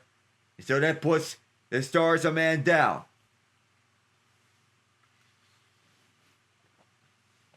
Colorado will get 2 minutes here. A chance to get on the board here. The Avs, they were up 3-0 in one of their regular season games. They blew that game and lost 4-3 at the hands of the Edmonton Oilers in regulation. Makar gets swept off his feet. MacKinnon fakes a drive. We'll go over to Makar. Makar straightaway shot, and Ottinger grabbed out that one for a screen by Natchez. So far, Ottinger has stopped all 10 Avalanche shots. And on the opportunity for this power play, Natchez making this opportunity. Big chance here for Colorado to get on the board for Jared Bednar's squad. It'll be Johnston and Landeskog on the draw. Johnston wins it, and it'll be not swapped out. This will go past Lehkonen and Natchez. Sam Steele kept the stick on the puck, tried to go rink wide, but Landeskog was there to take it away. Landeskog will start up. He'll try to drop this one off once he gets a chance. He will. And here's MacKinnon. Up through center. One of the fastest skaters in the NHL. Here's Natchez at the far corner. Rink wide for Landeskog. The Stars were waiting for that. They intercept it. And here's Blackwood. We'll play this one out for Makar, who start up. Cale Makar can utilize his speed. He'll drop it for MacKinnon. David MacKinnon starts getting set up in the diamond set. Landeskog gets interfered with on the jostle. And down the Stars go on the square. Natchez will start up again. Marty Natchez can start up his speed here. He does for the far side, weaving his way. Natchez backtracking for the right point. And this is mishandled by MacKinnon. Stars trying to get a break here with hits. And he is offside as he overskates the puck. Shots are even up at 10. The Avs don't have a shot on goal on this power play. And for the opening draw, for the power play, Rope hits. Delivers a headshot to MacKinnon. The Avs trying to go 5-on-3. There was nothing out of that one. So we stay 5-on-4 here for 36 seconds. The Avs trying to go coast to coast here on a man advantage. Well, there is some moose loose. The Rope hits. Go off. It'll be a face-off to the left of Ottinger. MacKinnon to take it. It appears to be Charlie Coyle. Tie up here off the draw, and Nichushkin helps out Coyle. Walking up ways Taves. MacKinnon fought about one-timing this one, going rink wide for Nichushkin. Nichushkin for Taves. Going back to Nichushkin, spinning and turning. Nichushkin looks. Up front is Taves at the point. Taves going rink wide, bounced off a stick. MacKinnon moves it down low. MacKinnon tight shot. Bounced up and over to the right point for Taves, who holds it. 10 seconds left as closing in is Coyle, who keeps it in. Brock Nelson in a wrestling match with Wyatt Johnston. Nelson frees up for Nichushkin. Power play's over. Taves, here is MacKinnon who fires it. Deflected wide. One shot the last power play. Good job by the Stars. Penalty kill. Devon Taves leaves it up for the far side for Nelson. And this will go to the mesh. 4:56 into this period. And MacKinnon has some words for Charlie Coyle. He's not happy with him. And some words about setups. And that's not really a good look. It appears we have a skirmish. We have a scrimmage, a kerfuffle, a brouhaha, featuring the Rockets and the Warriors. And at the epicenter, guess who? Let me guess. Draymond Green? Yep. Yep. Draymond Green, of course, being the agitator. The type of player that teams would hate if he's not on their team. But teams would love if he's on their team. Much like Brad Marchand in the NHL. With the Boston Bruins and now the Florida Panthers. The rat with the rats. Still feels strange to think about that. Brock Nelson onside, fires one, save, rebound! Oettinger got both of them. It's right behind him. There's a loose stick on the ice. That was from one of the Stars. He picks it back up. Rope hits. Delivers one over to the near half boards, and this one pried free off the backhand over to Malinsky. Through the far side, the Avs go back 2-on-2. Leading the way is Ryan Lindgren for the left point, and this one centered up front. Deflection went wide of the net. Centered up front again, and this one pried free from Druin off the save from Oettinger. Druin is heavily hit at the near corner, and the fans on their feet. As they love that, Alex Petrovic bringing the boom here. And for the far half boards, Ben is tied up. Druin escapes from it. Druin sets up in front, bounces on the side. Coyle keeps it alive at the far corner. Set up down low as this was deflected up high and up for the mesh. 13:51 to go in the second period, and it's a 3-0 Stars lead here at the Lone Star State. We'll be right back in a moment to check up. So how many players exactly involved in that scuffle between the Rockets and the Warriors? Well, it all started when Draymond Green absolutely blasted Amin Thompson. So Green, Brooks, Curry, Post, Adams, Eason. I mean, right now the referees are checking who to give all the fouls to. Draymond Green and Dylan Brooks are going to get fouls. There were no punches thrown, so very likely they'll receive texts. Yeah. So trying to get into this, I'm trying to get the replay, and I like that court design for the Warriors with the Golden Gate Bridge. Yet there looked to be a trip. Amin Thompson got blasted. I think Draymond was not happy with the outcome of Game 2 when it was 50-50 whether or not Thompson was shoved by Draymond or Thompson just dove right into Jimmy Butler. But either way, the build-up towards this, it was anticipated right after Jimmy got injured in Game 2. That's what I believe. But Dylan Brooks was in the middle of it. But you believe that there are going to be several fouls given out. I don't think there were any punches thrown.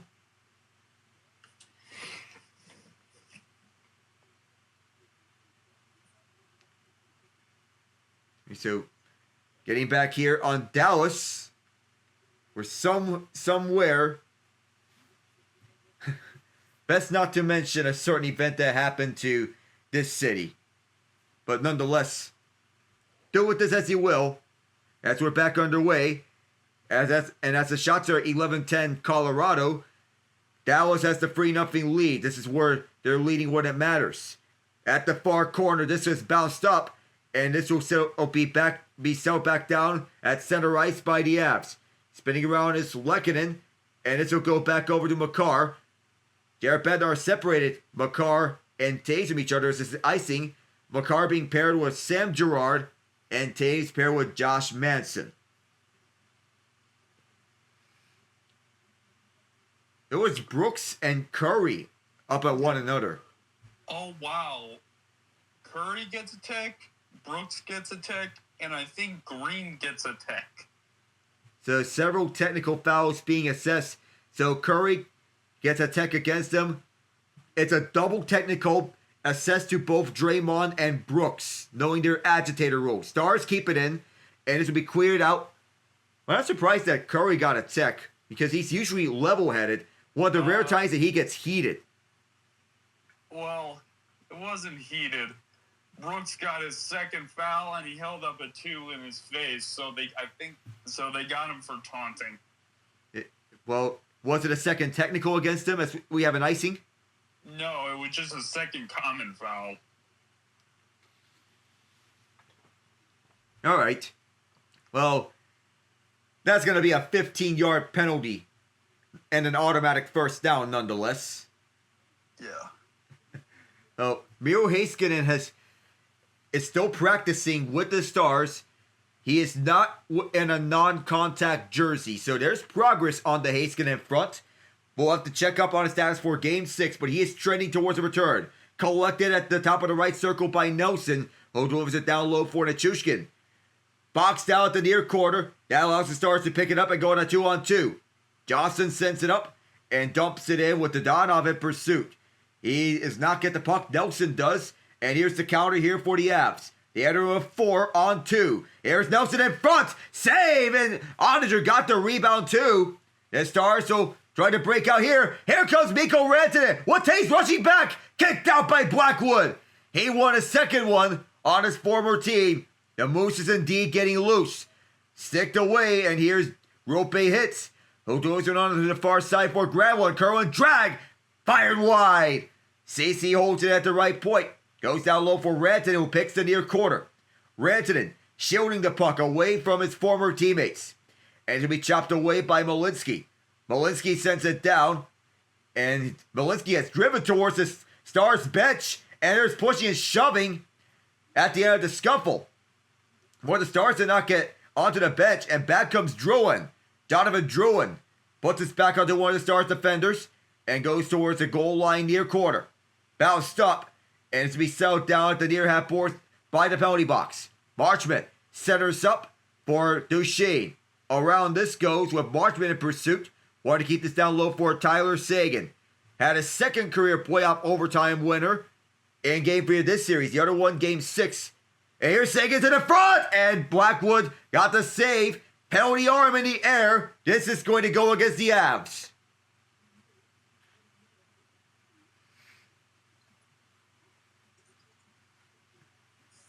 So we'll have to check the penalty here as we get the official call. That is Charlie Coyle, who heads off to the box. 2 minutes for slashing. Call being made by Trevor Hansen into number 14. Kyle Raymond's the other official. Our 2 linesmen, Julian Fortier and Matt McPherson. But Coyle gets a slash right up on Seguin. And earlier, Mikko Rantanen goes down to a dive, loses a glove, and Malinsky does not like that Rantanen got up on him because Malinsky lost the glove in the end. Was clearly not happy. These two were teammates. Teammates earlier this year. Rivals now. Well, friends, maybe never. Off this face-off, this will be grabbed by Thomas Harley with the Stars setting up with a man advantage. Harley controls it at backhand. Will deliver it off left side for Rantanen, who goes back for Harley. Now Duchesne in front. Johnston! He is robbed point blank by Blackwood. And at the point, Harley could not hold his own. 20 seconds into the man advantage. Over to Duchesne. Dropping back for Harley as Johnston wants to reset. Wide Johnston leads the way through center. Johnston up at the far side. Rantanen. Johnston keeps this one alive, but it's cleared out by the Avs. And up all the way is Duchesne. Matt Duchesne slowing things down, moving near side. Duchesne for Johnston. Position at the near corner. And the Stars are getting chances. And the Avs put it down all the way. So far, the Avs penalty kill having the advantage here. Early in the second period, Michael Granlund lead the way. Sagan's out there. Granlund 2 across the line. Granlund near half boards for Marchment. Wanted to go back for Harley, who is double shifted. Harley fired it up high. May have bounced out of play. 49 seconds left on the power play. And so far it's been tight between the Rockets and Warriors. But if you want to count to the rare instance that Curry gets heated, Game 6 of the 2016 NBA Finals, when he threw his mouthpiece. Yeah. The Game 7 was an instant classic of instant classics in a very defensive battle, which featured the iconic block and the iconic shot. And without the block, there is no shot. One by Dallas, as Harley sets up for Granlund. Top power play unit is back out there. Harley to the far side. Seguin boxed out the left circle. Harley and Seguin continue to play catch. Granlund's up at the right side. Cross-ice pass. Here's Granlund, who waits. Out front, swept away by Manson. Marshman there to keep this one side. Van closes in front! And Blackwood had to go coast to coast for that save. Tyler Seguin was setting up for his former top line mate. Fit and went off the stick of Ryan Lindgren on the cross-ice pass. And Seguin was opening up at the left circle. But Lindgren does a good job blocking off that pass. And so far, it's 11 points for Dylan Brooks. In the Rockets-Warriors game, 9 for Fred VanVleet. The two players that you least expect. Furling scored for the Rockets, but he had just 14 points per game. VanVleet. As there's another clean win by the Stars. Harley delivers over to the right side for Duchesne. Duchesne fires it. And it'll be gloved down by Blackwood. Up into the netting. 9:36 to go. But Dylan Brooks, the agitator on the Rockets, keeping the same role he had with the Memphis Grizzlies, carrying it over to Houston and fitting in seamlessly with the culture that Ime Udoka is building. Dylan Green and Alperen Sengun each have 6 points. Sengun with 6 rebounds so far. The Warriors are getting 10 from Podziemski, 9 points from Steph Curry. This time it's the Avs winning the faceoff, but they can't get it clear. The Stars getting good holds as Rope hits. Harley just holds it in on the jumping keep. Wide Johnson backhands one for Ranton who closes in. Final seconds on the man of edge. Down low, no deflection. Duchesne over the near corner. Duchesne trying to close. Cross ice, it's missed. And the Avs get it clear. This bounced up. And it's going to be pursued by Charlie Coyle, who has a hold with the puck. Cross ice. And keeping this one inside. The drop pass over to McCarr. He gets tangled up. And the Stars go one-on-one. Sam Steele up the other way. And getting loose here for another chance. And a save by Blackwood on the breakout by Rope hits. At the far side, set down by Cody Ceci. O'Connor tried to take away, but it's poked back. And over by the benches, the Stars wanting to get this one back down low, but can't do so. The Avs will send this one down with Arturi Lehkonen, the first one at the near corner. Opposite Cody Ceci. Nature's also out there. Lehkonen gets rustled down. Nature's trying to keep it alive. The Stars grab a hold of it, and through the far corner, this bounces up, and the Stars trying to resettle down. 2-on-2 with one Av getting back. A tie-up with Colin Blackwell. Blackwell sends one towards the goal mouth, but can't do so. And Ceci fires one up high and wide. Cleared out by the Avs, and to be recollected by the Stars. Moving rink wide. Up for the far half boards, could not be recollected, and the Avs will collect it from their own zone. Marty Natchez, sub for Nathan MacKinnon. Can use that speed. Here's Lightning McQueen. Lehkonen fires wide. Missed the far post. It's held inside by Gerard. One-timer. Natchez scores! And finally they're on the board. Natchez on the one-timer.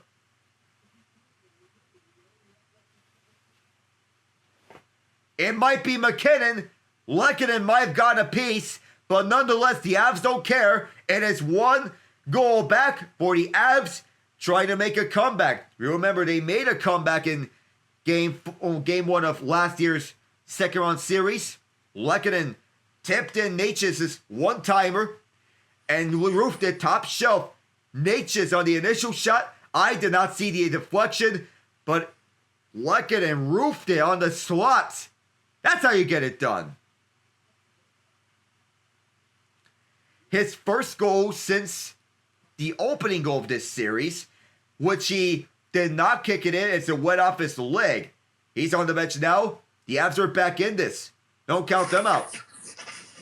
Draymond might be getting himself ejected. Have to look for that. The Avs are back on the attack. Here's Manson, cross-size pass. Gerard wants to set up for the point. Manson spinning and twirling. Pirouetting behind as he pivots. Brock Nelson pins towards the wall as the Stars pick it up. Up the near side wall, glove down by Manson is fired back inside. Andre will play this one towards the near corner, but pressure is Landeskog. Landeskog sees it go too far. It bounced off of the Chushkin and cleared out. The Stars are boxed out as it goes out for center. We have a whistle near the Avalanche bench as both teams have to be separated by the linesmen Julian Fournier and Matt McPherson. But a goal here from Mikko Rantanen answered back several minutes later by Arturi Lehkonen as he redirects Natchez in one-timer. As we go to break, we'll get the details. This Draymond is a lost ball turnover. So far, I'm seeing loose ball foul. Is there something more out of this one, Ian? Well, there was a lot of extracurricular activity afterwards. I mean, I don't know how he stays in the game after. So first of all, okay, Tari, let me tell you what happens. Or are you seeing the replay? Well, I saw one from several minutes ago, but okay, I don't have the game on. So Tari Eason steals the ball, tries to collect it, tries to pass it up. Loose ball foul. Draymond in the process rolls on top of him. Leg comes down on the back of Tari Eason's head. Tari Eason tries to get up tries to untangle himself from Draymond's legs, while Draymond has the front collar of his jersey and is screaming at him. And then it's like he halfway stops from a judo or wrestling takedown. I mean, if he doesn't get a second technical foul after this, I don't know what it's going to take. He should get a second tech for that, because that is something you cannot do in basketball. Yikes. All right. Getting back into this game, there are some notable sponsors over at the American Airlines Center Jumbotron video board. TXU Energy, of course, in-state. You have Dr. Pepper. You have AT&T, which is headquartered in Dallas, Texas. Ford, who's one of their drivers just won the Spring Talladega race just yesterday. That's Austin Cindric getting career win number 3 as he beats out the disqualified Ryan Preece in a photo finish. Back here at the face-off, the Stars win it. And of course, their main sponsor for this arena, American Airlines, who have their headquarters established in Dallas-Fort Worth, right nearby the airport. Collected up by Manson through the far half boards, was one of many deadline acquisitions in the 2022 trade deadline, alongside MacKinnon. The Avs get it back, and moving back with this one is MacKinnon who fires the one and went off a skate. A rush for the puck, Bishop shoulders Jonathan Drouin, but it's held inside the far half boards. And around for the quarter, left point is Taves, who will keep this one down low. A shove, Avs keep this one behind for Charlie Coyle. In front, there are some chances to be had, but none of them were towards the goal. Taves, just onside, it's Cale Makar. Just onside, it was blocked by Alex Petrovic. Will be grabbed down. It'll be cleared down for the ice. And there is a broken stick. Is the referee trying to play the broken stick on the ice? It's funny to think about it, but nonetheless, some of these referees are former players themselves. One of the lines we have to separate the bench brawl between Tom Wilson and Josh Anderson used to be a teammate of Josh Anderson on the London Knights of the OHL in 2012. Nathan MacKinnon on the left circle. Here's a quick shot of the feed. Glove save by Ottinger, who covers up with 5:49. And the fans chanting Otter as their Otter masks on the crowd. Hard not to feel unsettled about that one, but MacKinnon to Makar. And as Cale McCarty arrives on the trail with these two, known for their blazing speed, Ottinger was having none of that. He sees through the screen and stops that. So, as we go to the break, well, we do have a word about what is the official ruling. It's not a tech, Ian. It's a flagrant 1. Unfortunately, he's still in the game, because apparently flagrants do not count towards technicals. Which I hope the NBA realizes that it should.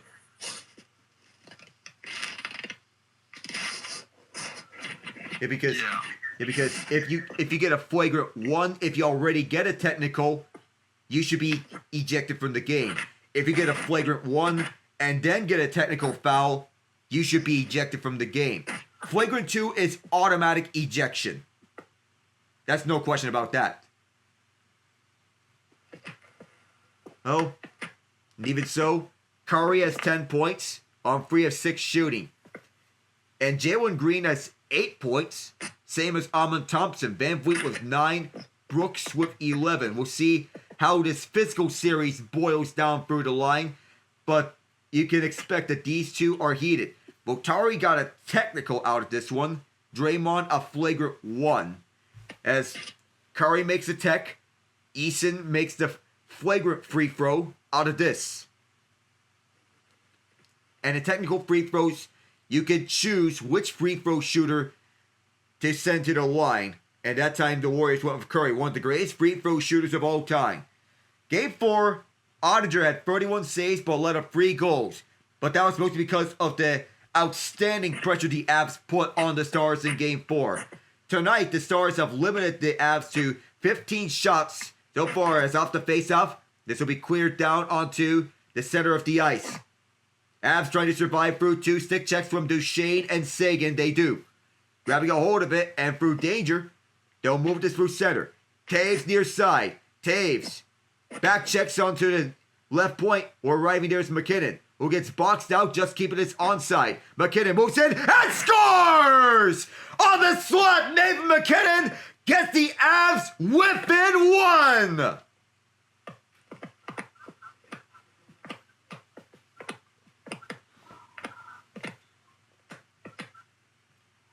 Well, don't turn this off yet.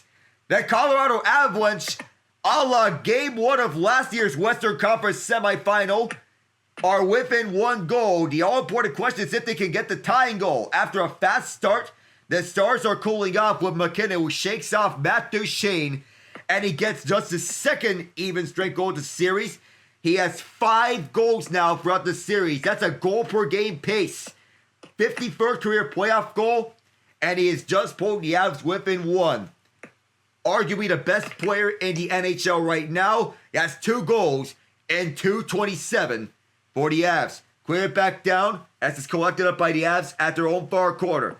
And now here they come. Here are the Avs. Opportunity to tie the game. The Stars get back here. Nelson. Cross-ice passes to go. And Manson restarts from his own zone. Manson will take it in though. Manson backhands one from near. The pass to the far side. Stopped by Oettinger. It'll be flipped down. And here's a 2-on-1 on the counter. The Donov slows up. The Donov wrists it wide of the crease. Opportunity to go back up by 2. And they shanked it. Now all the way back is Petrovic. Alex Petrovic with Lehkonen hounding him. Petrovic breaks free.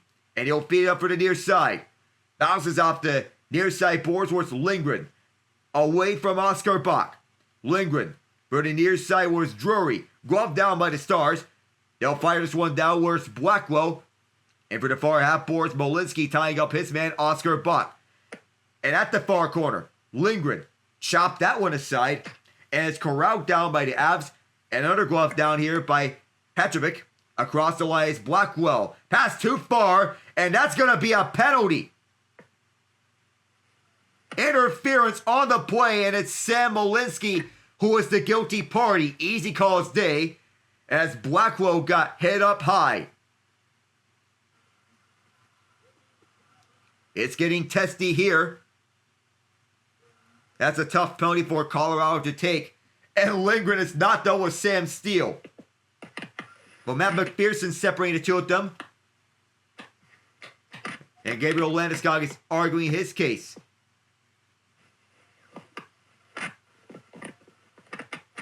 But that's, of course, it's Molinski on the penalty.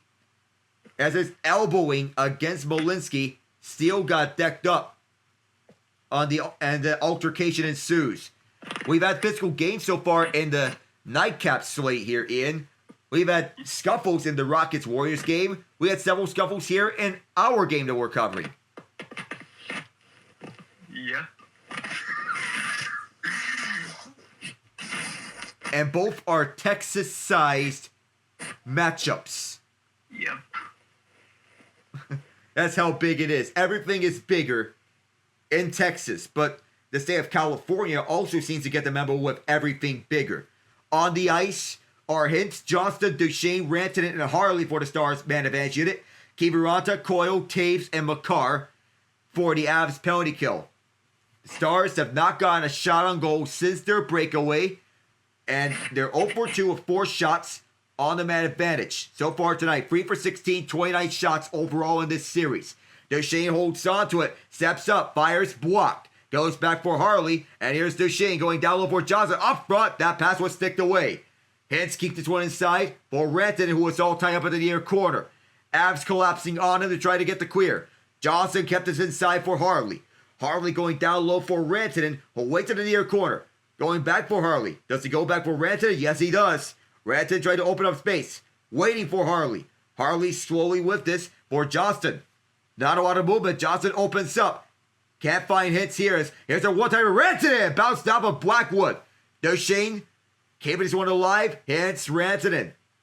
Going down low for Duchesne. Tight shot. Johnston scores! On the one-timer. Third time is the charm for the man advantage.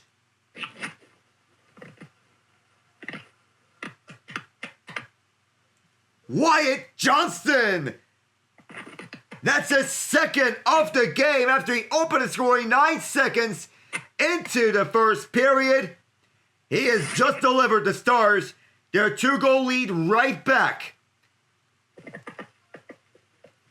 A drop for Wyatt Johnston as he elevated that right over Mackenzie Blackwood.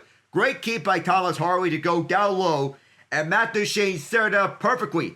Bottom of the left circle. He made no mistake. All right, so at the end of the first half, Rockets-Warriors, Rockets are up 57-50, playing excellent defense. And Dylan Brooks being a menace. Love it. That's what I love to see from Dill Pickle. Avs get right back in the zone, but a turnover at the offensive zone. And the Stars move it up. They get this one down. Is this going to be an icing? No, it's a crash over the corner with MacKinnon moving up front, and one of the Stars went up. And he'll be a pursuit of the puck. And up and around. The Stars starting over their own zone.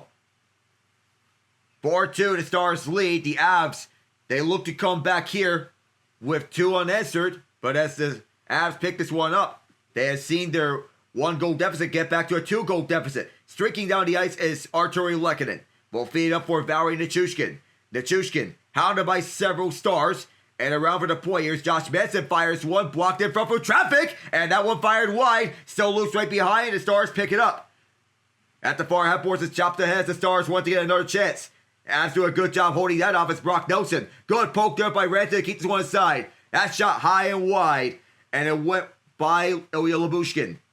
Oninger is out to play this. And here is Thomas Harley who starts up. Harley. This one's been an amazing game.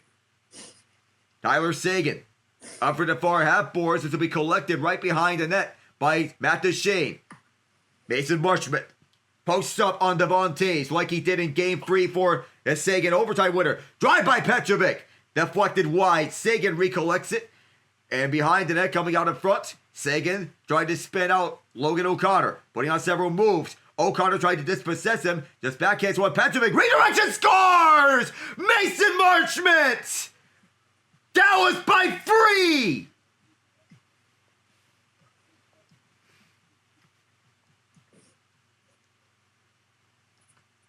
It's a party at the 214. The Stars fans here are feeling it. They go up 5-2. First time all series in which they have gained control of a lead and never let go. Marchment redirects it off the long shot from Petrovic. Marchment sets up at the front of the crease and beats out Devon Taves. Goes off of his stick, off of Devon Taves' stick, and right by Blackwood. This was a double deflection, but who would have guessed that Alex Petrovic, of all people, would assist on a goal here in the playoffs? It's certainly good. Hey, I'm bringing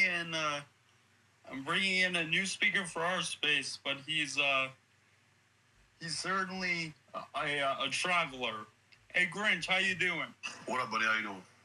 What's good, man? We're my boy Alec here is covering the hockey game. At intermission, we can talk about the basketball game too. Cool. Yeah, I don't know anything about hockey, so you guys go ahead. Yeah, so as to fill you in with the hockey side, it's 5-2, Dallas leading Game 5. The series is tied at 2 games apiece. This is the first time all series in which the Stars have had a multi-goal lead. They have led by 3 goals. That is their largest lead of any game. Wyatt Johnson twice, Thomas Harley, Mikko Rantanen, and Mason Marchment are your goal scorers. Johnston with 2 goals in this series, his first 2, and Rantanen finally finds the goal sheet for the first time in this series. Out to 1 assist in the prior 4 games on the Tyler Seguin overtime winner in Game 3. Takeaway here, Dadonov! Great stick check on the back check by the Avs. Colorado goes back with us inside, moving up. What's he doing? Here's Arturi Lekin. This is play-by-play commentary of that they do here. And Mikhail Makar, he shoots this one. So this goes out of play. 39.9 seconds left in the second period. And so the Dadonov goes in alone, but perfect stick check by Josh Manson to make sure he doesn't trip and make sure that he doesn't trip up Dadonov as he was going on the breakaway. Otherwise, that would have been a penalty shot. And then moving across here, a turnover grabbed by Dallas. And they come from left to right. But Kel Makar breaks this one up. Going down is Valery Nichushkin, and it's icing as it was too far on the intended pass. 17 shots apiece between both teams. As we're following along with both games.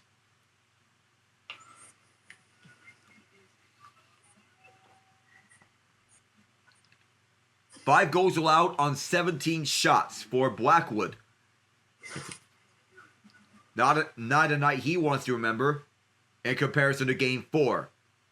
Face-off is won by the Avs, and this will go back right behind the crease.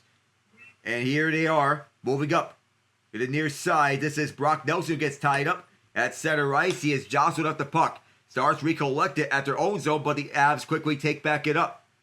Landeskog going back up to the left point for Makar. Rink wide. This is fired. Blocked. Makar with 1 second. Makar cannot find a shooting lane. They will not get a shot off. It is Dallas in firm control of this game. 5-2 they lead after 2 periods. This is the most goals against the Avalanche in franchise playoff history. Tied for the most with 5. And this ties them in Game 7 of 2020. When Joel Kiviranta scored a hat trick and an overtime winner, Alexander Radulov the other 2 goals. But as we come to the intermission, taking a look at the other game involving the other Texas team that's facing off. The Rockets lead 57-50 at halftime. Yeah, I watched the end of that half. I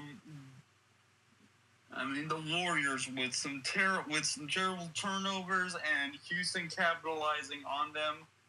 Oh my, Alec.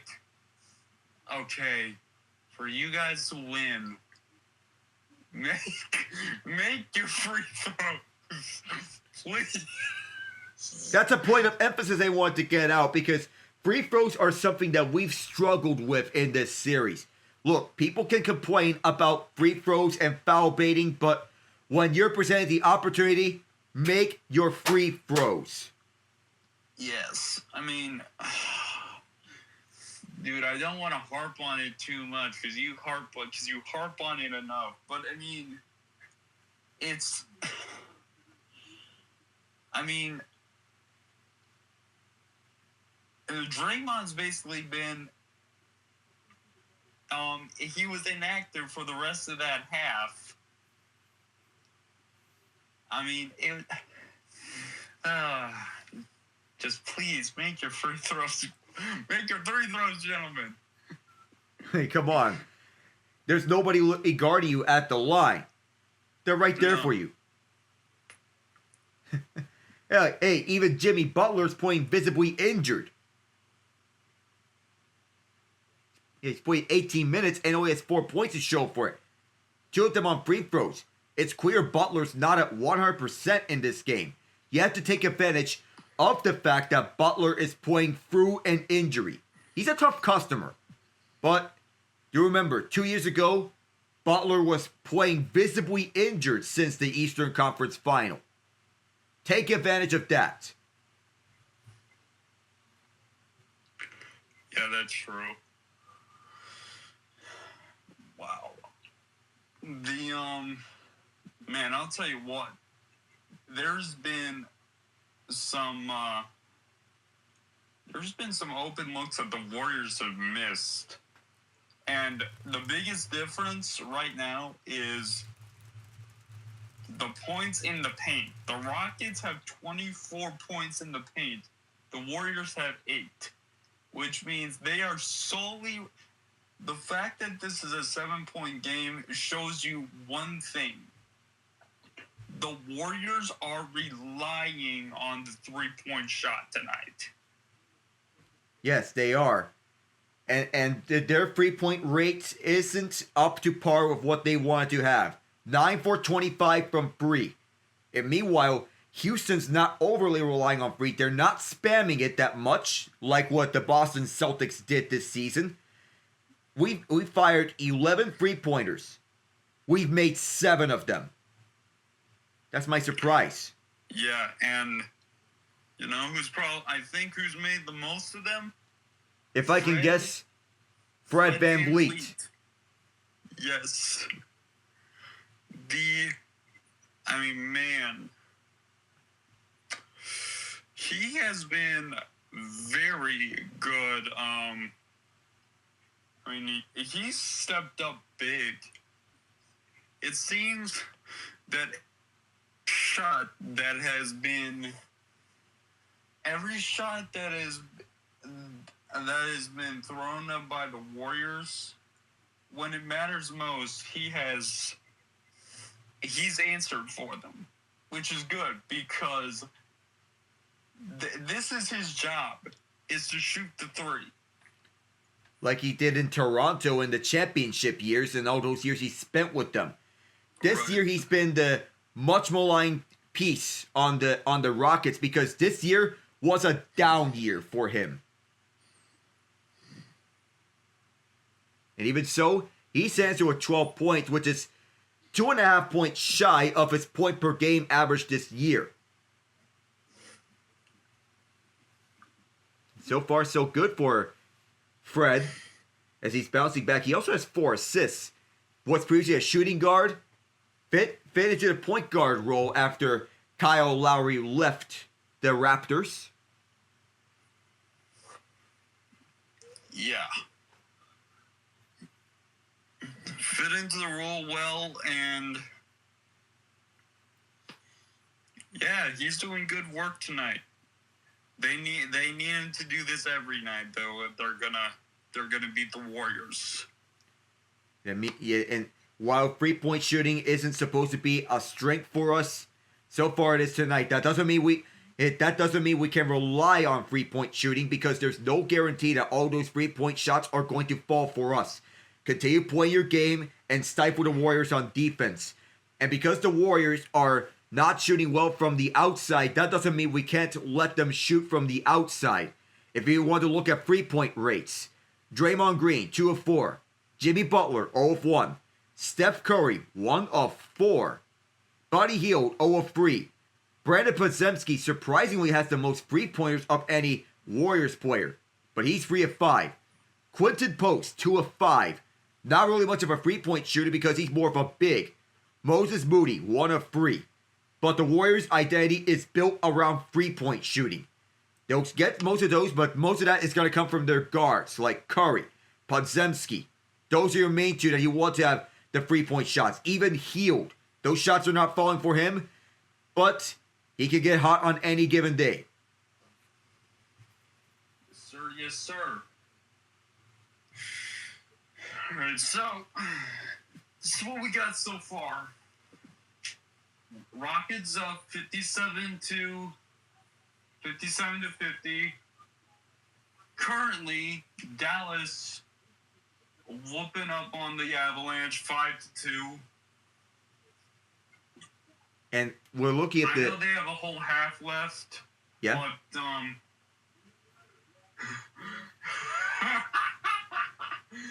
Sorry, I'm watching Inside the NBA halftime report right now, and they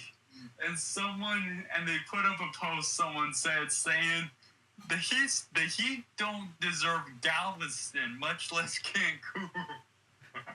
Oh my goodness. Oh. Actually, I have a perfect idea. So, you want to take a vacation, huh? Send them to Detroit. Actually, you know what? No, send them to Vermont, because Detroit actually has things to do. Go be in the wilderness for a while. Well, at least the mountainside is nice up there, at least. Yeah, but maybe you can find some remnant of this non-existent culture you've been spouting about for the past few years, because we sure as shit can't see. Oh my goodness.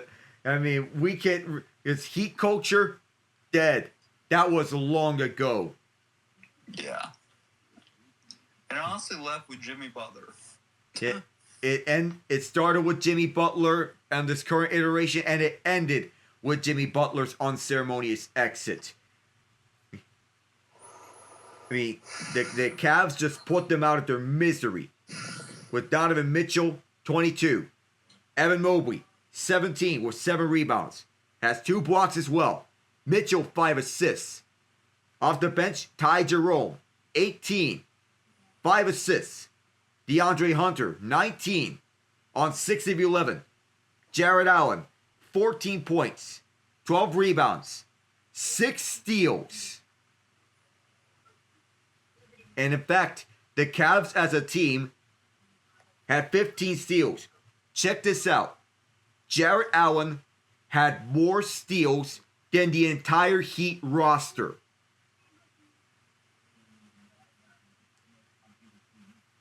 Yeah. Oh, so just a little tidbit about WWE circles. We don't talk about this often, but I feel like it's worth mentioning.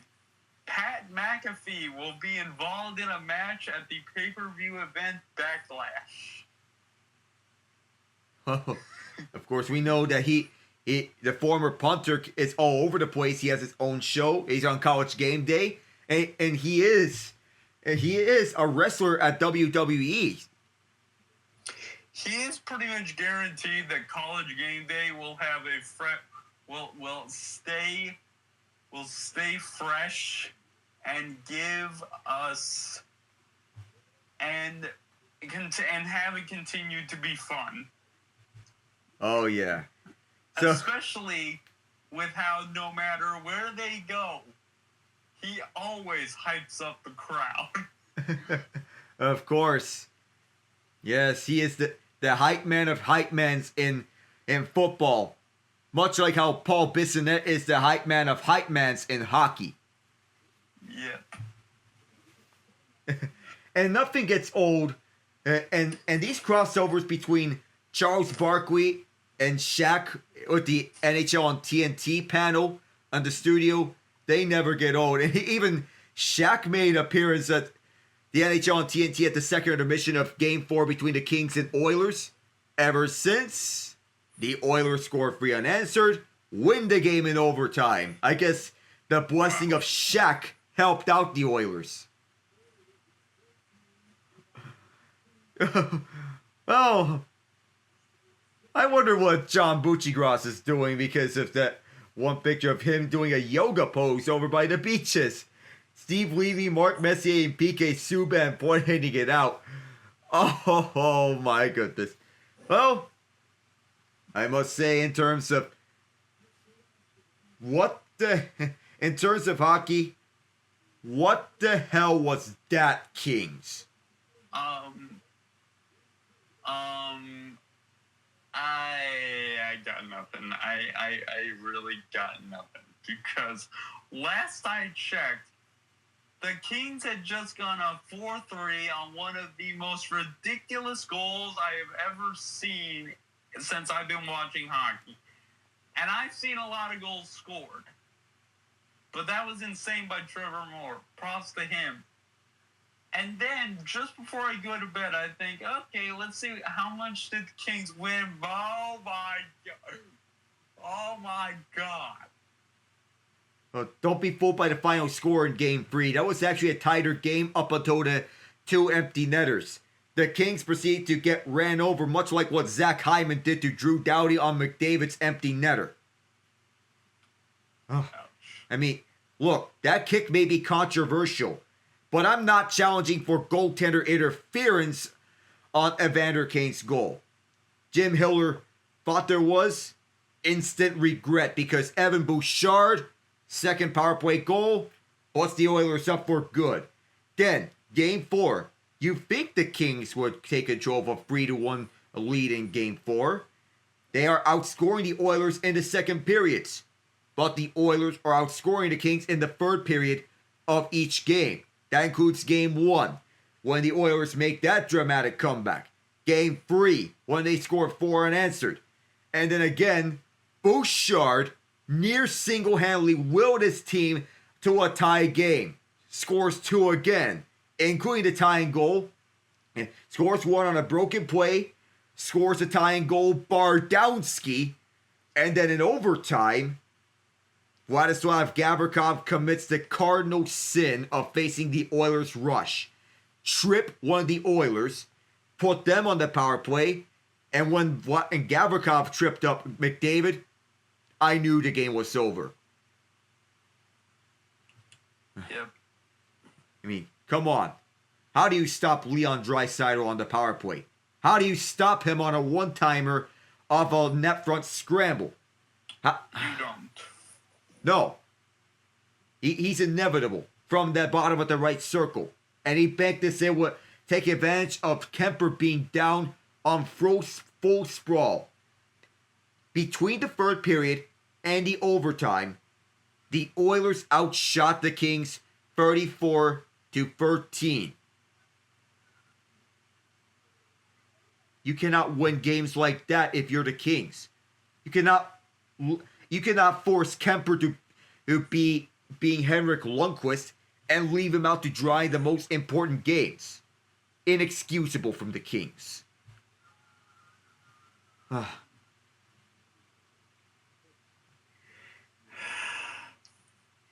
Yep. They had a chance to go up 3-1. Blew that. And now they're...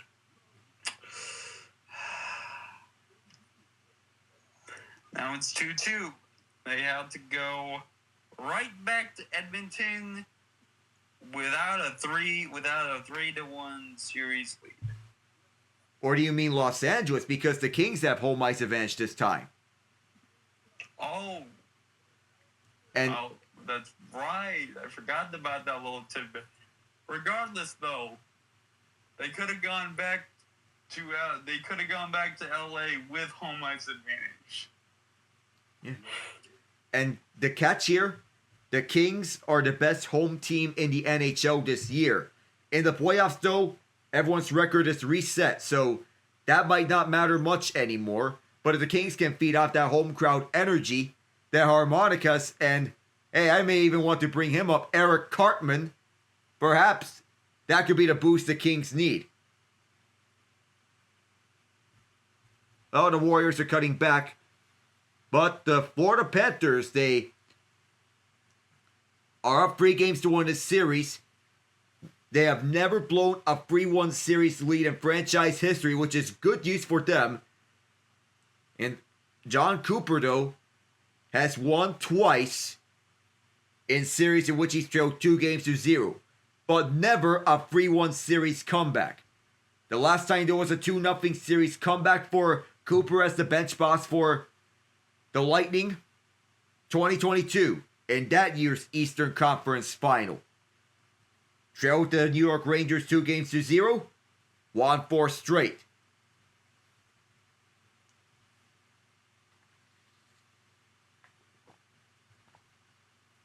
Trying to look back on the other one. I think this may be all time on his coaching career. because the first time was a 2-0 series deficit for the Lightning. For Cooper, that was the year in which Ben Bishop missed the remainder of the season in 2014 because of a season-ending injury, and the Lightning were forced to start Anders Lindback in net. It was a 4-game series sweep by the Montreal Canadiens that year. And both the Lightning and Panthers, 2 goals and in 11 seconds for both teams. Mitchell Chaffee and Eric Chernak in the second period. Aaron Ekblad and Seth Jones in the third period to take the lead. Ekblad questionably was not assessed a penalty on his elbow to the head of Brandon Hagel. We'll have to check in with Hagel's status, and Ekblad may very likely get a award from the NHL Department of Player Safety. Getting back here in Dallas, Texas, where the Stars lead 5-2. The Avs scored twice to both at one, but that was all they could muster. Do the Avs still have some fight left in them? The all-important question entering this third period. White Johnson opened the scoring. Rope Hintz found Mikko Rantanen on a 2-on-1 up at the goal mouth. And then an open look as Tyler Seguin shook off a shot, took off a check, and Alex Petrovic blasted a one-timer that was deflected into the net by Mason Marchment, who has the most recent goal. On the opening face-off, it'll be Johnston winning it. Third period is underway here. Game 5, Western Conference quarterfinal. Colorado trying to initiate another comeback here in this third period as Ben tries to protect. The Avs have 24 comeback wins, which is tied for second in the NHL, but they have just one comeback this season where they were down by 3 goals. And this one chopped around. Oettinger is in some trouble. Or rather, Blackwood, excuse me. Popped around, and he'll cover. Or excuse me, that's Scott Wedgwood. He is now in the game here. Wedgwood's in the game, 14-6-2 in the regular season, split between the Nashville Predators and Colorado Avalanche. So Wedgwood replaces Blackwood, whose night is done after allowing 5 goals on 17 shots. Face-off is to Wedgwood's left. 18-17 the shots in favor of Dallas. Harley and Lyubushkin setting up at the point. False star on the draw. Sagan's tossed out. Duchesne gets in. Face-off is won by Dallas. Here's Lyubushkin. Deep drive. Went wide of Wedgwood. It's picked up by the Avs. And fluttered back through center. Taking it inside is Colorado. What a move, but it's forced wide on a backhand forehand by the Avs. Brock Nelson's tied up at the near corner. Nelson tried to pry it free. All sorts of stars all over this one, including Sagan. Puck is moved back onto the right point, held inside. To point as this one, no deflection, it was sent wide. Big hit by Josh Manson. This would go back up through center. Gabriel Landeskog will set up. He falls down. Gets back up. He loses his edge as he'll go off for a change. Sam Malinsky, who took that penalty in that second period, it got the Stars back to momentum. Up deep, here's Liam Bishop, tried to backhand one away, directed to the far corner. Back behind the net as the Avs want to control. Spinning around, it is Charlie Coyle, fires one from tight. Oettinger held the left post, or his left post rather. This one bounced around over at the near half boards, both teams fighting for control. Hintz and Girard sticking away as this one set back for Dallas. Alex Petrovic sends it up for the near side. And this one enters skates. And right onto Wedgwood, who'll control. And out. Sam Girard plays the waiting game. Sam Steele is pursuing him. Backhanded up. And is moved up ahead. Bowery Nichushkin there. Bounced out as Essa Lindell. Pass is intercepted. And Madison backhands one down behind the crease. Oettinger laid one out onto the far half boards. And Sam Steele going one-on-one back the other way on Manson, but there's a good stick check. Good defensive play there by the Avs. To be restarted by the Stars. Controlled through center, a backhand. Oscar Bach back onto the ice.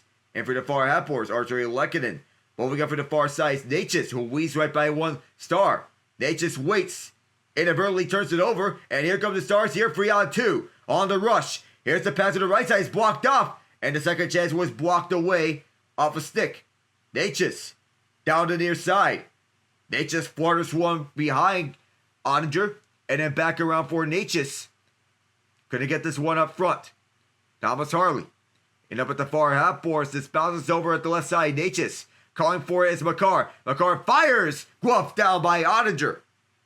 3-0-3 into the third. And already the Warriors start the third quarter on an 18-1 run. The Rockets have no choice but to take a timeout. The danger that this can come by is Buddy Hield's up to 9 points, Podziemski at 16, Curry at 14, Butler at 8. 5-2 the lead here for the Stars. This is one of the most dangerous 7 seeds. Everything's gone wonky in the West as MacKinnon can't pick it up. For the far half boards, the Stars move this one down inside. Rope hits. Collecting his own dump in, Michael Granlund there as well. For the near half boards, MacKinnon moves up for the middle. Gabe Landeskog sees that pass get cut off. MacKinnon moves it up, cut off by Granlund, and this will go back to the Av zone. This Avalanche team has 3 free-goal comeback wins. The last time in the Western Conference semifinal, game 1 in the Stars in playoff history. So it's 3 times this has happened in the franchise's history. Last time was last year. This one sticked away at the near quarter. Folks it out on for center. Settled down. This is baseball batted to center ice. The Stars can't get anything out of this one. And up the near side, this is moved up. A shove on the Chushkin. This one deflected towards the far corner. Collected up by the Stars. Avs taken away. The Chushkin there, so was Coyle. And moving up the near side is Bischel. Directing one around Makar. Bischel gets his own dump in. Brace himself from Taves. And behind Wedgwood, this gets moved up front the far half boards. The Chushkin gets tied up. Dropped it off. Makar now holds on to it. Opposite side, here is Taves. Devon Taves up the middle. Deflected this one towards Ottinger's left. Right behind the net. They're going right after it. For the far corner. Directed one towards the left point. Deep shot. Didn't miss by much. At the near corner, the Stars trying to clear this one out of the zone. Manson backhands one out on the rush. Jack Drury. Lindgren boxes out Blackwell. Josh Manson gets set up. And then firing this one around is Logan O'Connor. Oettinger plays this one up at the near half boards. It's gloved down. Manson, Bach is tied up. Steal as well. And the Avs keep it in. On the right point. Jack Drury turns around. One-timer kicked out by Oettinger. Big kick save there for the tall netminder. Ilya Lyubushkin controls the play here for Dallas. Through the near boards, Sam Steele fires this one in. And Wedgwood plays it out for Manson. Through the far quarter. Glides this one up front. And here is Arturi Lehkonen, who falls down. Offside here. It may have been Jamie Benn. Got to stick up on the play. Well, you have to see what ward is coming out of this. Kyle Raymond checks up with Ben. They're checking Ben to see if there's blood. If this is a high stick.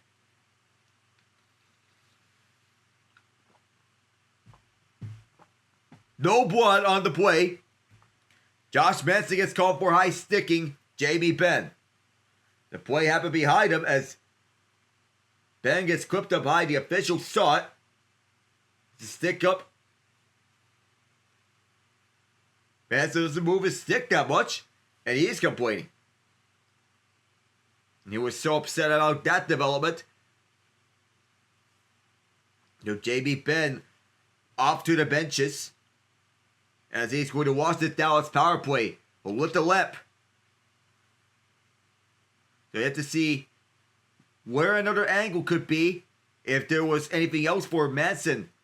But that's a bad penalty to take. Off this face-off, Makar grabs it. Out there with Kiviranta, Coyle, and Taves on this PK. The usual 5 out there for Dallas on this top power play here. Harley with Hintz, Duchesne, Johnston, and Rantanen. Johnston leads the way. Onside here is Rantanen. Sets up front. High shot. Stopped by Wedgwood. 14-10 to go as there's no blood from Ben. Have to see if there's another look on the penalty that was called. So Manson's not looking at all. But the play happens behind everyone as Natchez tries to feed up for Mackinnon. I don't know what Manson is supposed to do on that play. It was in a pickle. Granted in for Harley as Harley fires it around through the boards. Near side for Duchesne at the half boards. Now back for Harley. Harley twirls and pivots around for Brantonen. He is closed off. Trying to go back for Harley. Instead he goes for hits. Fires one that went up high. Brantonen kept it inside for Duchesne. Duchesne poked away on the dangle. Johnson kept it inside. Here's Rantanen. Wide up the crease. Tried to go for a second. Hits going cross ice for Rantanen. Wedgwood the save. Johnson gets taken down. Over to the near quarter. Heads kick this one inside. Harley for Rantanen. One more time. Off the post and stayed out. That's free ties for Rantanen as he won another one to probably wipe it on, to rub it in on the Avs' faces. Rantanen sets up Johnston. Tangled up on the shot. Held inside by Mikko. The Moose. He is getting loose. Johnston all tied up by the Avs bench. Now Lois hits. Firing high. This bounced up at the left circle. Kept in by Duchesne with 25. Tired Avs on the PK. Duchesne stopped by Wedgwood. And finally the Avs get a clear. My goodness. All the pressure they've had here from Dallas. And it's not until now they finally get a clear. This one deflected inside off Marchment and Wedgwood can't clear it. Kept in at the far quarter. And with this power play run south, Manson's back onto the ice. He comes out. Logan O'Connor. 4 shots on that power play. O'Connor sets up at the far side. O'Connor fires. Saved the rebound. Kicked out by Ottinger. Parker Kelly was there. Pointed out for center on the clear. As Makar will reset. And through the far side, the Avs taking this back up the ice. Then MacKinnon drops back. Loading up for a shot. One of the Avs going down. And Ottinger covers it up. No rebound. 12:07 to go. So you go to break here. The Stars holding on to a 5-2 lead. You're looking at this Warriors-Rockets game. And after an 18-1 run by the Warriors, it's a 7-0 run by the Rockets.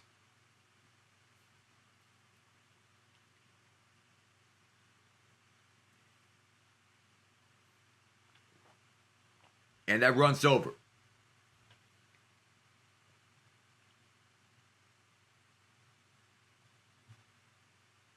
Well. Yeah.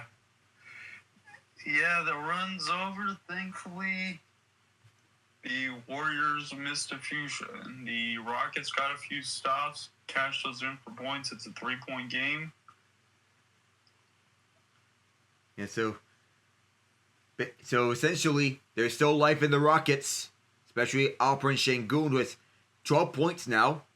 But there needs to be more scoring around here. The offense gets the most of it from offensive rebounds. And so far, the Rockets have 6 offensive rebounds.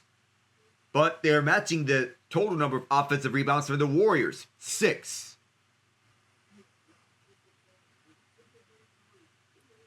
And wonder what is going to happen out of this. Because the physicality remains unmatched between these two.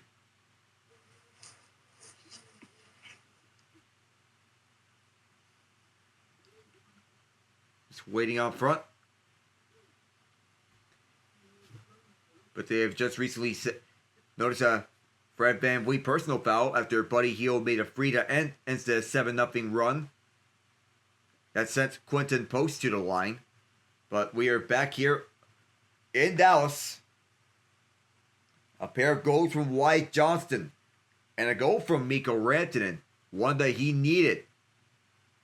It's acquired a trade for Logan Stankoven with the Carolina Hurricanes. So Rantanen has a secondary assist back here with the Avs in control.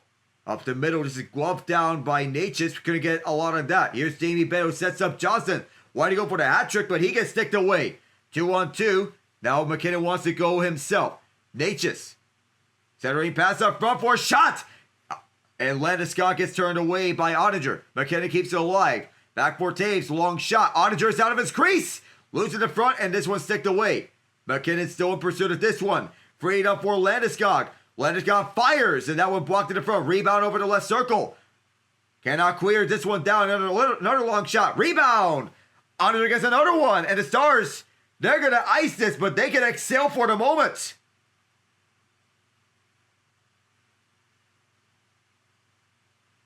Gabriel Landeskog has several chances to bury a puck. But some of those were not all the way through. And as such, it remains a 5-2 Dallas lead. The Avs stifled defensively and even through the incredible goaltending of Ottinger. When he's at his best, he is a noteworthy playoff performer. Face-off 1-2 Colorado. Lindgren to Malinsky. Malinsky pivots back. And this one deflects off a bend, lands onto the far corner. Colorado comes away with this as they head it back for Malinsky. Deep shot here, blocked. Malinsky gets his own rebound back. Malinsky around the boards, onto the far corner. Chopped aside. The Donov gets stick lifted as this could not be held inside. The Stars go back with this. This bounces off a stick. Wedgwood dangerously places one out, almost got the way of game penalty. The Avs move it up for the far side of the boards. Tied up. It'll be offside. They go across the Dallas line. The Johnson's having himself a 3-point night. Tied for third in the NHL in the last two postseasons in goals with 12 points. Tied for 9th with 21. Shots, he is 10th with 68. Tonight he has 2 goals and an assist. And off this face-up, it'll be the Avs winning this one. Moving this one up for the near side of the ice. Bounced up, and bouncing through is MacKinnon. Ottinger will lead this one behind for Petrovic as Kiviranta sets up right behind. Another icing against Dallas.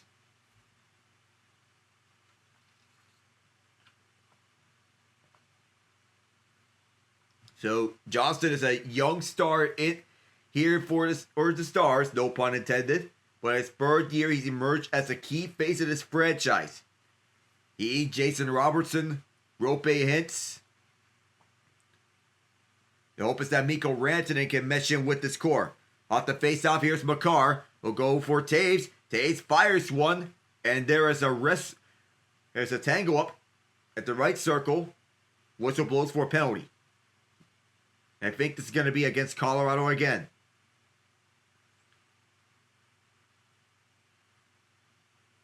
Never mind, it's against Dallas. Liam Bishop. It will go off for cross-checking. This is what you do not want if you're the Stars.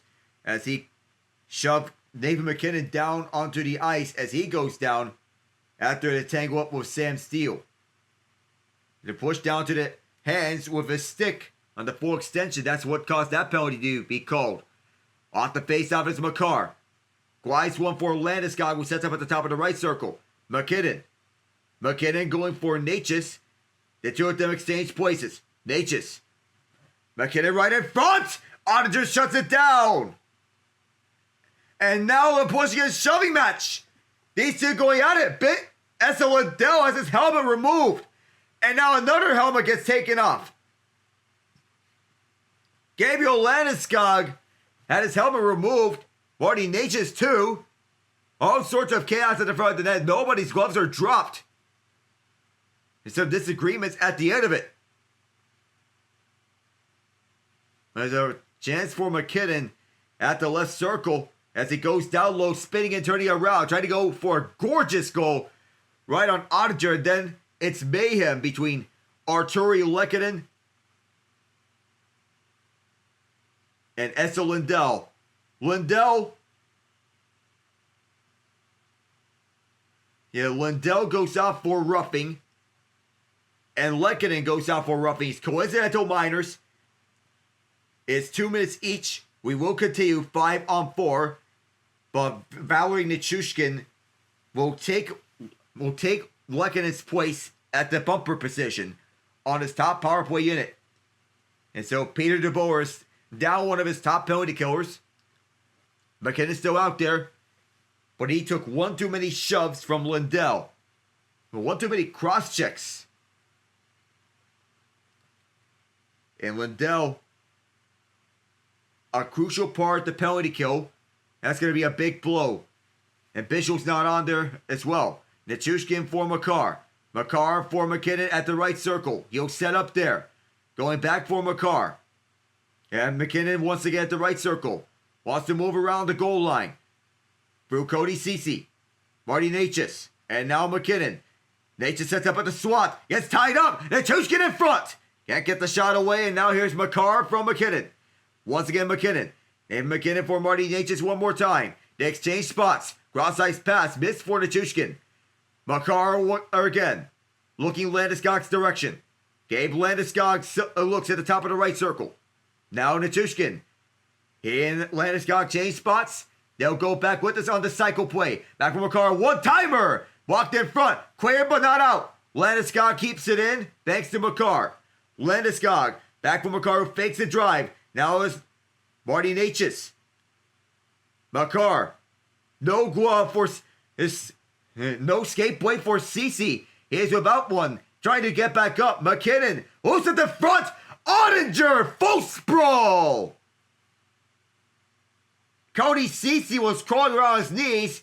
He lost a skate blade. And he has to be held back because the skate blade exploded as he blocked the shot. He tried to get back up. Tried to stay into the lane. He knows he lost the skate blade. And he falls down. Good job by Ceci to stay up front. And Fred VanVleet has 5 frees in the game. As surprising as it may sound, now it's 6. Back deep at the near corner. Power play continuing for the Avs. They're double shifting their top unit out there. Nichushkin and Landeskog tie up at the near half boards. Landeskog collects it. MacKinnon back to the right point for Natchez. Trying to go back for MacKinnon. MacKinnon looks up front, but there was nothing there. Collect at the far corner for Makar. Here's Landeskog with MacKinnon. MacKinnon tied up by Harley. Gets shoved. Natchez walks the point. Natchez towards MacKinnon. MacKinnon trying to get set up. Spins and twirls. MacKinnon. And right in front. Power play over. But it's not out. Bishop is out. And is collected up by Natchez. Natchez throws one to Makar. Fires. Blocked in front by Ian Genge. Just out the box. And here's roping hit on a break. Makar rushing back. And Makar trips him up. No hand in the air as Wedgwood covers up. Rope's roughed up right afterwards. It's a big shot blocked by Ian Genge. And on the break of hits. But a good back check by Makar. No trip. No trip. Cale Makar made sure not to trip his man. We'll be right back in a moment.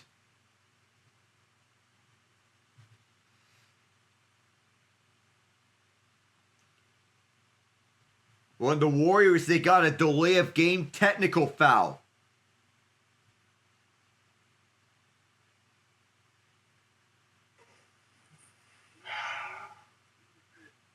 Şengün, make your free throws.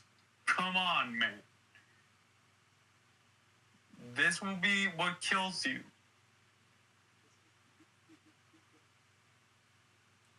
Yeah. As I point out. And Jimmy Butler is going for an and one in what has been a back and forth game. This series exciting. This foul was on Steven Adams, but Ime Udoka has trusted this twin tower lineup of Şengün and Adams at times, and has cashed it with offensive rebounds. So far, Fred VanVleet has a team-high 19 points on the Rockets with 6 3-pointers. Şengün has 17, 7 rebounds, and 2 steals. Jalen Green needs to come alive here. He has just 8 points.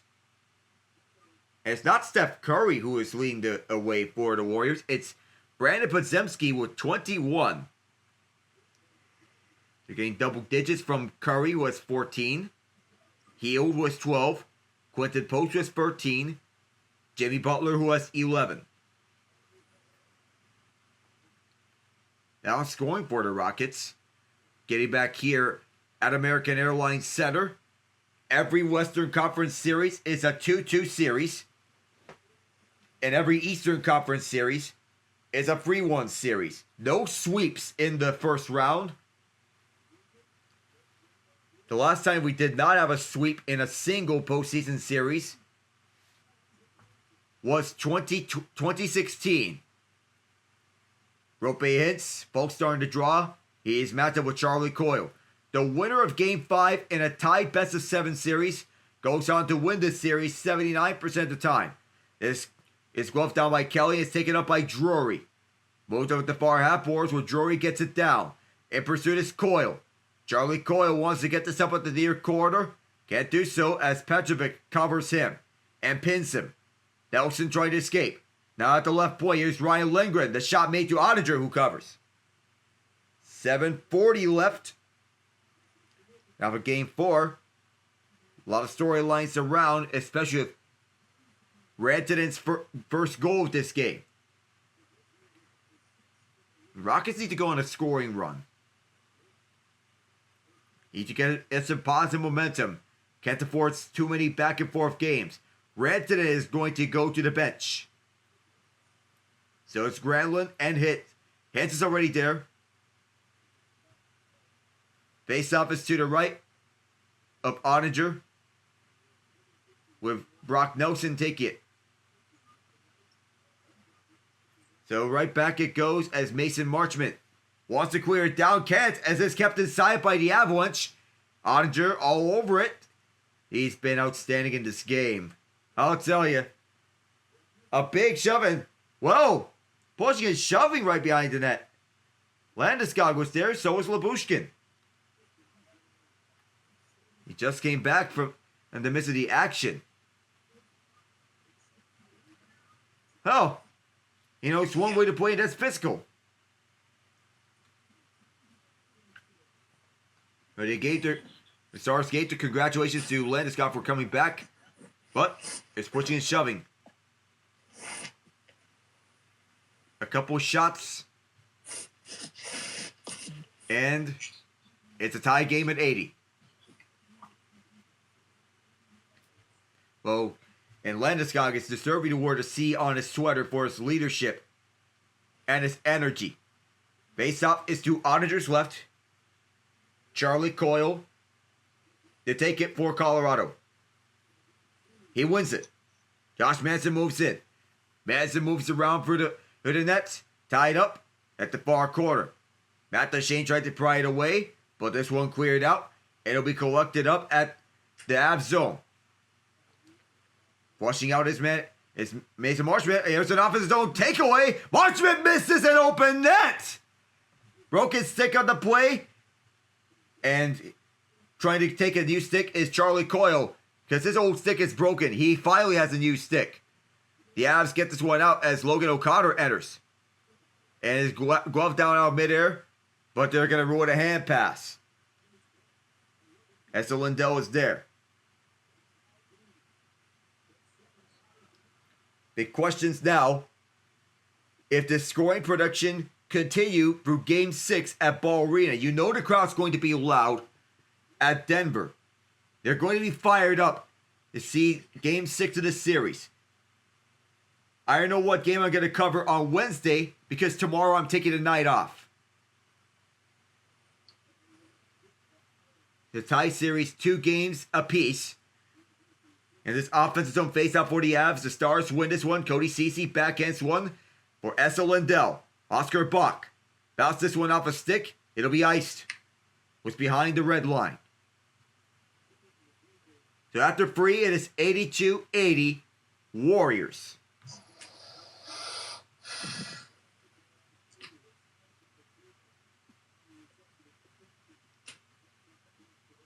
And Podziemski leaned away with 21 among any scorer. Şengün is 21 himself, 8 rebounds, 3 assists, and 2 steals. Face off, taken by Dallas. Picked up by Ceci as he moves it down for the near side with Sam Steele. Well, flips this past Kel McCarr. Steele picks it up, tied up by McCarr at the near corner. Out in front, nobody at the SWAT. And the Avs will move it back up for the far side. Rink wide for Nathan MacKinnon. MacKinnon backhands one down on the drop, but too many Stars in the lane. Natchez can't get this one up. And back here is MacKinnon as he drives up front. Trying to start a step, but too many Stars close him off. And here's gloved down by Natchez. Takes a shove at center ice. And it's picked up by Dallas. Here's Jamie Benn. And this one may have gone a piece of Scott Wedgwood. Centered up to Charlie Coyle. Coyle moves it over far half boards with Lyubushkin watching him all throughout. Brock Nelson there. Cody Ceci 2. Through the far corner with less than 6 minutes to go. Emerging as Ceci. Nichushkin tying his man up. That's Lyubushkin. Freed up for Nelson. Still is stuck in no man's land. They're wacky at it. And the Stars emerge of it. And another hit there. That time around from Manson. He's been known for those big hits. And Chuto's in game 1. Here's a partial break here for the Stars. On the right circle. Waiting here. Kicked out by Wedgwood. As Colorado picking this one up in their own zone. Lyubushkin or Nichushkin up for Brock Nelson. Re-entering the zone. Forced out by Bishop. Gloved down by Nelson on the queer. This is out to center. Kelly. In pursuit of his own dump in. The Stars get this one out. And it'll be collected up by Arturi Lehkonen. Sam Olinsky. Through the far half boards. Bounced up. And it'll be scooped up by the Avs with less than 5 minutes. Jack Drury has his dump in gloved down by Lindell. A tie up at the near half boards as the crowd is on its feet. Drury gets shoved towards the wall. Bounced up. Kelly in pursuit. And keeping this one away his hits. Turns it over to Drury. Drury fires. Blocked off. And getting stung by it was hits. Mikko Rantanen tried to split the defense. Rantanen is on side. Puts on the break at the far half boards. Gets shoved away. And Rantanen delivers a reverse hit on Drury. Duchesne centering pass up front. Harley missed the net. That was so close for him to make the 4-goal lead, which would have been the largest lead at any point in this series for the Stars. Flipped on down wide of Ottinger by the Avalanche. And with 4 minutes to go, the Stars will start up. More salt into the wound. At least fourth quarter's underway between the Rockets and Warriors. Here's Cale Makar. Trying to move it out, and he does so to the red line. Lindell up and around. Here's Wedgwood. Wedgwood at the near corner for Makar. Chopped it out to the penalty box doors. Lindell. 3:40 to go in the third period. The Avs move this one up for the near side as it is MacKinnon. Rink wide. Missed this man, Natchez. Wedgwood heads to the bench, and the Avs are going with the extra attacker with 3:25 to go. They need 3 goals, a miracle. Not exactly like what we saw between the Stars and the Vancouver Canucks, but anything is possible. Through the far side, dumped in by the Avs. Cody Ceci is there. Dallas trying to preserve this lead. And it's thrown towards the empty net on its way, and it bounced on wide. 3:02 to go. The icing is signaled. Wyatt Johnston trying to hang on for dear life in this lead. Do you remember what happened last time around? But there was a big hit at center ice between Colin Blackwell and one of the Avs. Playoff hockey is built different. David MacKinnon to take the face-off to the left of Ottinger opposite Jamie Benn. Nonetheless, the Avs need 3. They got within 1 in the second period, but no closer. Lehkonen tried to help on MacKinnon on this draw and does. Makar sends this one around for the near side. Chop this one around. Lindell bounces up. Just missed it wide. Again, an icing with 2:52. Dallas with a 3-goal lead. And it's in the final minutes. Don't want this to be a repeat of what happened against Vancouver. When the Canucks stayed alive for a split second before eventually getting eliminated on the next game. Cody Ceci.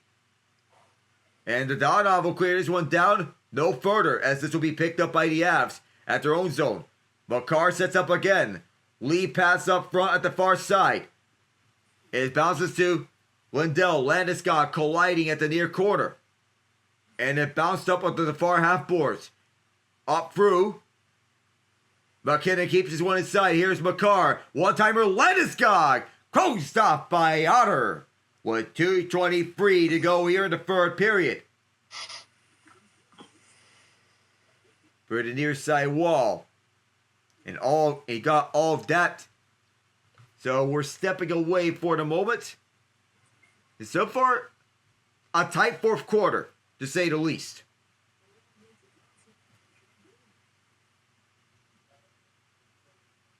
And the Rockets pull within one. And sticking with their game plan to the inside, the dirty work at the paint. And the Warriors are trusting three-point shooting. In the first quarter, in the first half, that hasn't worked. They're turning just 9 3-pointers on 25 attempts, but now they're 15 of 37. Getting back up to where they average around. In the Rockets, they fired 19 3-pointers. Well, they made 9 of them. They were 7 of 11 in the first half.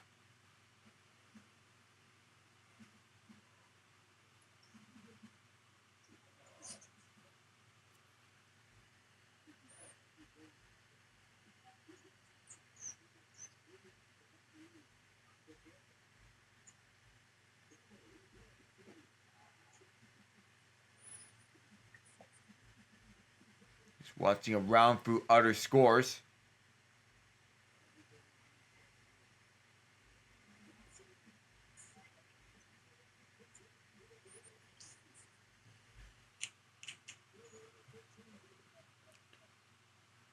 And of course, it's a chess match between these two teams. Yep.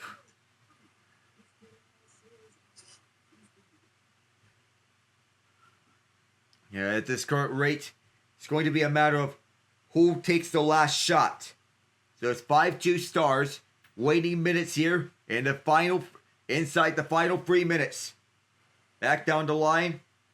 Stars fans getting loud, getting ready for a playoff victory. And Brandon Podziemski has 6 3-pointers. This face-off is going to be won by Colorado. It's a tight one. That's Makar. He'll find Natchez, who is all tied up. Gets right by his MacKinnon. He has to take it away. Here it comes over the left side. Rope hits. Well, ice it.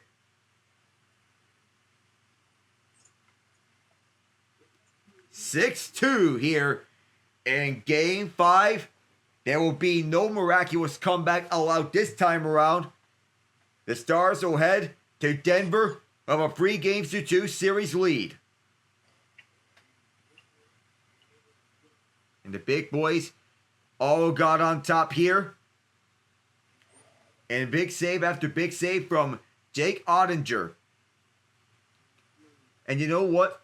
Just because I'm feeling it right now, and because it's my team, I guess I'm going to put the Rockets game on right now, because this game is basically over. So as I'm going into the HBO Max stream, loading that one up. Final 2 minutes. Stars on their way to a 3-2 series lead, putting the Avalanche on the brink of elimination for a second consecutive year. The second of the playoff 4 hits. An all-around complete effort by Dallas. They needed to address everything that happened after Game 4. Because what could go wrong went wrong in Game 4. And what could go right went right in Game 5 for the Stars. They only allowed 2 goals. That was all. As the yeehaw sounds all around American Airlines Center. Wanted posters up and around through the Stars social media team. Marketing their postseason. And yeehaw it is for the Houston Rockets. Not so much for the Golden State Warriors. As Alperen Sengun is going to take some free throws. And now, at the end of it all, some pushing shoving between these two teams. Chaos here as Sengun makes the first free throw. Yes, I'm putting on emergency coverage here. Game 4 of the Rockets and Warriors because it's my guys. And why not? Feeling the hot hand right now, and Draymond Green is back onto the court. Sam Girard is not letting go of Oscar Bach. When Draymond's on the court, it's a plus 6.6 net rating for the Warriors. When he's not on the court, just slightly a negative. Şengün's 2 for 2. Just over 4 minutes into this fourth quarter. Crunch time is going to be huge here. There are going to be penalties coming out of this one. And it started with Leon Bishop shoving Logan O'Connor several times. And there were several shots there. Some wars here between Steph Curry. As there's a turnover there. And the Rockets will go back with this up for the far side. Euro stepping around. Alvin Thompson banks it off the glass. This kid's special. Up the far side. That beautiful court at Chase Center. Podziemski.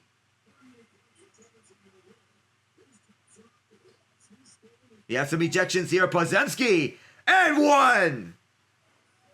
He's on fire.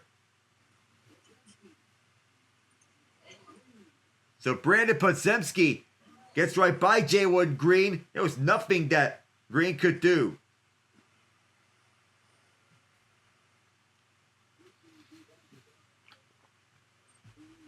So those 10-minute misconducts are handed out because of this game getting out of hand. And even MacKinnon, he's been doing everything. And one for Podziemski. Bounced up and out. Kept inside by Alvin Thompson on the save. 26 for Podziemski. He's been electric in this game. Thompson doing it all here. Şengün, he's also done it all. He'll take one for the free throw line. Didn't miss by much though, and a hustle. Gonna go there for the Warriors. Some ejections here for the Stars and Avalanche on roughing penalties. 1 or 2 to go. As Steven Adams is watching his men. Moved on back as his Draymond Green wide open free. Oh, that's a terrible air ball. Didn't even hit the rim.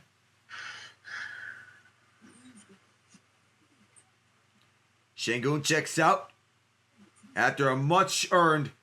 It was a much-earned rest after a long stretch of successful play. And it's going to be a timeout here. So, on this 2v7 matchup, going back to the hockey side, blasted inside by the Avs. Crowd rising to their feet. It's out for the neutral zone. Probably one more for good measure if you're the Dallas Stars, but you got the touchdown already. Why get the extra point? Because you have already put the Avalanche to bed here in Game 5. Chance to close out in Game 6, but it's right in front of a hostile Ball Arena crowd that's hungry for postseason action. 35 seconds till it's wraps here in Dallas. Josh Manson sends one towards the goal, and Ottinger covers it up through a screen in traffic. The celebration continues onwards.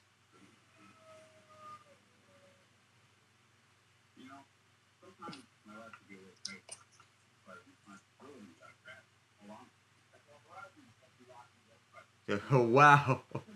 The insanity is only ramping up here. You're probably sure that we're going to get more insanity tomorrow. We have some closeout games on the horizon. Matt Deshay wins the faceoff. And among those closeout games, I want to point out, is Alex Petrovic clears the zone in 20 seconds. Among those closeout games, because the slate that includes the Carolina Hurricanes, I think. 10 seconds. Yeah, it is the Hurricanes.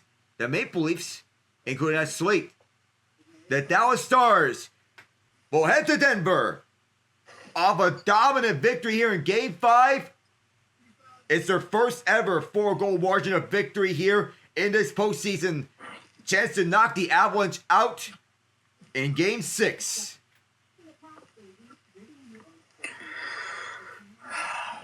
Man, you know, the Dallas Stars are the only reason that Dallas sports has any hope right now.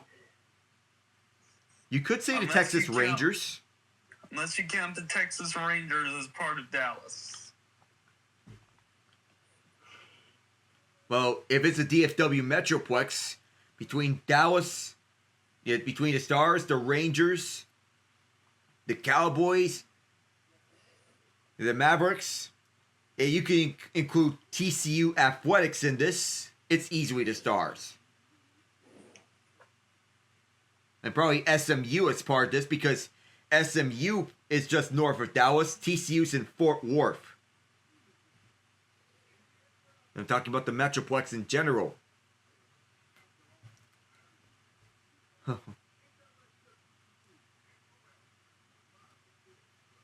Oh my goodness. Oh, wait. The Panthers had 2 goals in 11 seconds. Right after the Lightning had 2 goals in 11 seconds as well. Oh, jeez. Talk about lightning quick. Yeah. All right. All right, so we're getting back in here. So, bonus coverage. This is Rockets Warriors Game 4. Alperen Sengun and Amon Thompson scored all 14 Rocket points in this quarter. Draymond Green's back out there. Was the third place finisher in Defensive Player of the Year voting behind Dyson Daniels and the eventual winner, Evan Mobley. Rockets lead 94-92. 6:43 to go here in the fourth quarter. And here's Amon setting up. Moving around, Buddy Hield. Driving towards the paint. Amon off the window. Second ever Sengun. Grabbed by him. And he hooks it. Sengun with the Turkish finish with a little English on it. 10 points in the first half. Has 19 in the second half to bring his total to 29 overall. Podziemski's closed off as Jalen Green on it. Ball tipped up. Lands on Green. Curry. Sengun couldn't get the poke. And Curry opens up for Draymond. Draymond drives inside. Rejected! By Steven Adams. Shot clock at 2. That's the third block on the evening by Adams as he went right on Draymond. Or was it inside? Now, Yep, Aquaman coming to the rescue. oh, the Jason Momoa conversations. And Podziemski wanted to inbound for Curry. He's closed up. Sets back, fires it off at the buzzer, and delivers it! He is inevitable! Steph Curry putting on a show in the three-point shooting in this series. Just the second three-pointer of this game. Sengun inside. Second ever is tipped in by Adams. That Twin Tower lineup is converting. Podziemski stops. Green kicks it out. Hield, alley-oop, and is banked off the glass. Right on time for Jimmy. From Buddy. 24 points in the paint for the Warriors. 46 for the Rockets. If it's going to come down to anything, it's going to be points in the paint. Sengun trying to set up for Amon Thompson. Finds him. Amon on Draymond. Short. Jimmy to hustle. And straight up front for Butler. Taking this one 4-on-4 as both guys at the back get back. Butler gets closed off. Sengun trying to defend. Here is Curry. He's shooting the lights out this building. Is short. And this was a rebound that was up for grabs. Buddy Hield signals Warrior ball. And Steph Curry, who fakes out Alperen Sengun and puts him on roller skates. And Jalen Green checks out. Dylan Brooks will head in. And Fred VanVleet to watch the inbound from Curry. For Butler, with Brooks watching. Curry gets the switch with Brooks on him. Jimmy Butler. VanVleet on him. Butler spins around. Rejected! It's Adams again! Shot clock at 4.6. Steven Adams, Aquaman, has been flying everywhere protecting his kingdom. The sixth block of the night by the Rockets as opposed to the Warriors 1. 4.6 on the shot clock. Remember what happened last time around. It opens up for Hield. Has to find something here. The layup doesn't go. Rebound goes to Podziemski who kicks it out. Curry is closed up by Thompson. Curry blows by him, kicked out Podziemski, left corner free. It bounces up and grabbed by Thompson. 4:32 to go. We're in crunch time now. Put up a shutout between both teams. Van Vliet, whistle. 98-97 is our score here. In the final few minutes, it's going to be a personal foul on Kevon Looney. They're going to keep doing that so as to prevent the Rockets from getting a shot. And to intentionally get to the free throw line, praying that the Rockets miss their free throws. Van Vliet inbounds it in for Dylan Brooks. Now to the left side, and there is an intentional foul. Another foul against Looney. He picks it up again. It's a chess match here. Haka Adams. Trying to do a hack-a-shack strategy. Because the free throw struggles of the Rockets cannot be understated. Adams checks out, and so does Looney. Draymond's back in. So Moody is out. Draymond gets back onto the court. Jabari Smith in the place of Steven Adams. 4:25 to go. Trigger man is Dylan Brooks. Thompson, Şengün out there. And here's Fred VanVleet. He's wrote the hot hand from free. And he hits another. He has been all over the place. And it's not Fazbear's fright. Give and go. Here's Curry. Deflected away by Thompson. Pass intended for Buddy Hield.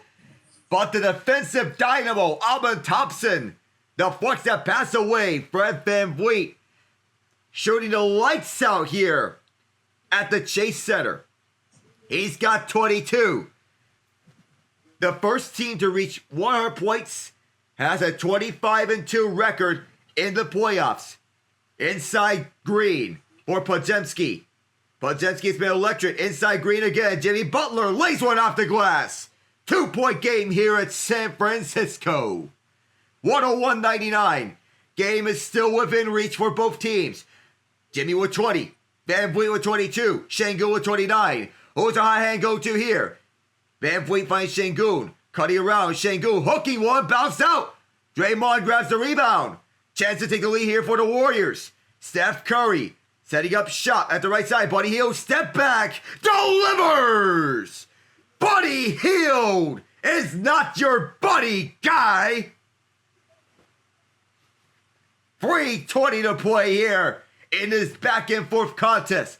The 73 by Golden State in this game. Timeout Houston with 3:18. What a series this has been, Ian. Yes, sir.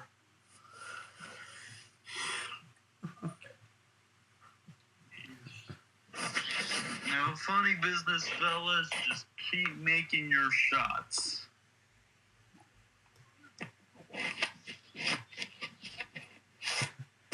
Yep. And keep writing a hot hand.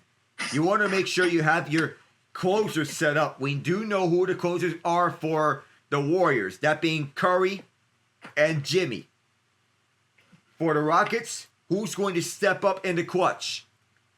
We believe the closest one to being a closer is Şengün, but Jalen Green needs a big step up.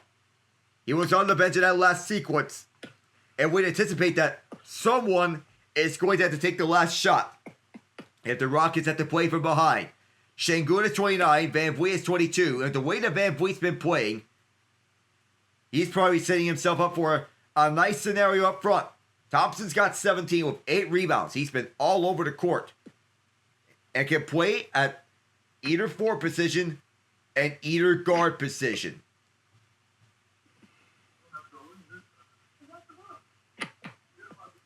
And VanVleet, 7 of 10 from the field. All 7 of his makes were from free. He's been heating up from that spot. If you want to set something up, you get Steven Adams and Jabari Smith on the court. That's your best lineup. And they're most comfortable getting off the bench. Alvin Thompson 17 points, but he's been a minus 17 in this game. 26 for Podziemski. Butler with 20. Curry with 15. 4 assists for Curry. Podziemski has 5 with 3 assists for Curry. Podziemski has 5 rebounds, 5 assists. Draymond Green with 6 rebounds. And off the bench, it is 4 rebounds for Quinton Post with 13 points. Gary Payton II with 2 points, 3 rebounds, 4 assists. More known for defense. And some of the deep bench reserves are seeing some action. Kevon Looney, 5 points. In 5 minutes, I meant.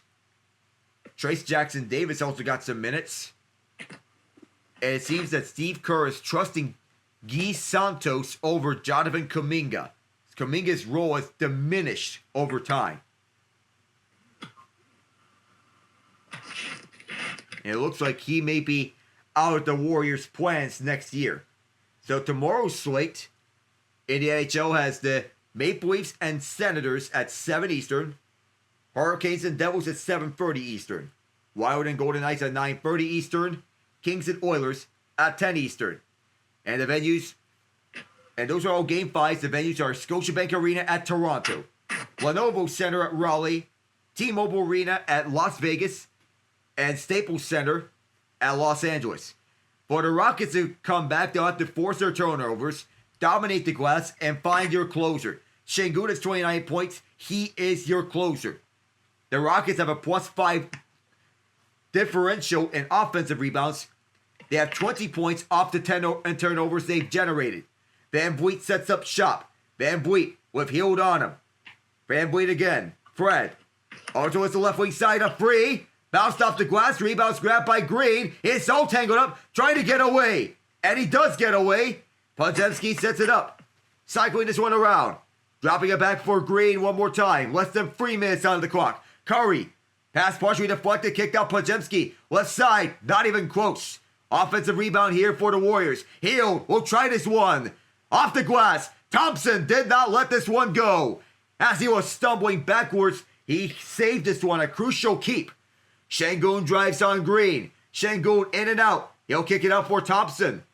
Move all the way back for Van Vliet with 8 on the shot clock, 2:30 on the play clock.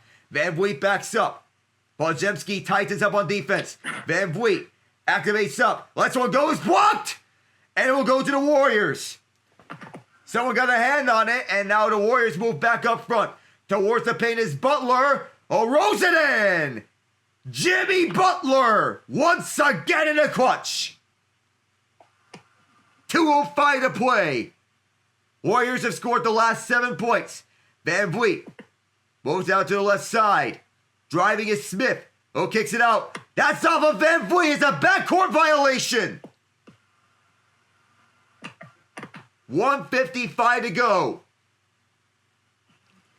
On this comeback as Van Vliet drove inside. Podziemski got a hand on it and Butler got it the other way. Home court advantage is pivotal here. And with 1:50 to go, Golden State with a chance to close this one out. All day to shoot is Butler, delivers to Curry. Right side, Podziemski who drives inside. Boxed out by Adams and Brooks. Buddy Hield is backed up. Hield running out clock here. Hield puts one up. Bounced up 4 times. Rockets still have a chance to tie this one up. They can go up in 1 if they decide to go to the inside. Here is Şengün. Şengün hooks one for Van Vliet. Lost one from deep. And he ties it! Fred Van Vliet! What a shot! He's on a flamethrower! 25 points on 8 of 11. Here is Jimmy, nearing the final minute. He'll get it back for Podziemski. Brandon Podziemski finds Steph Curry. Curry backhands one for Butler. He's closed off, tight free. Bounced up. It stayed out, but there's a whistle with 58.1.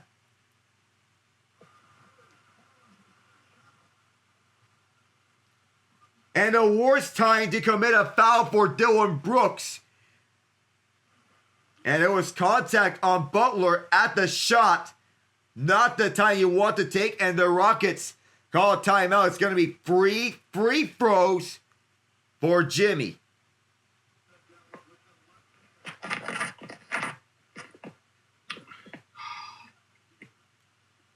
You cannot afford that. I think the Rockets are challenging. Or they're challenging, that is. I don't. They're not going to win this. You And can see the contact down low. And in that case, they have to. That's the timeout is called for that challenge. But in the meantime, that they're challenging this, they need to huddle up and discuss the next plays. Discuss what happens in the event if the challenge is successful, and what happens if the challenge does not pass.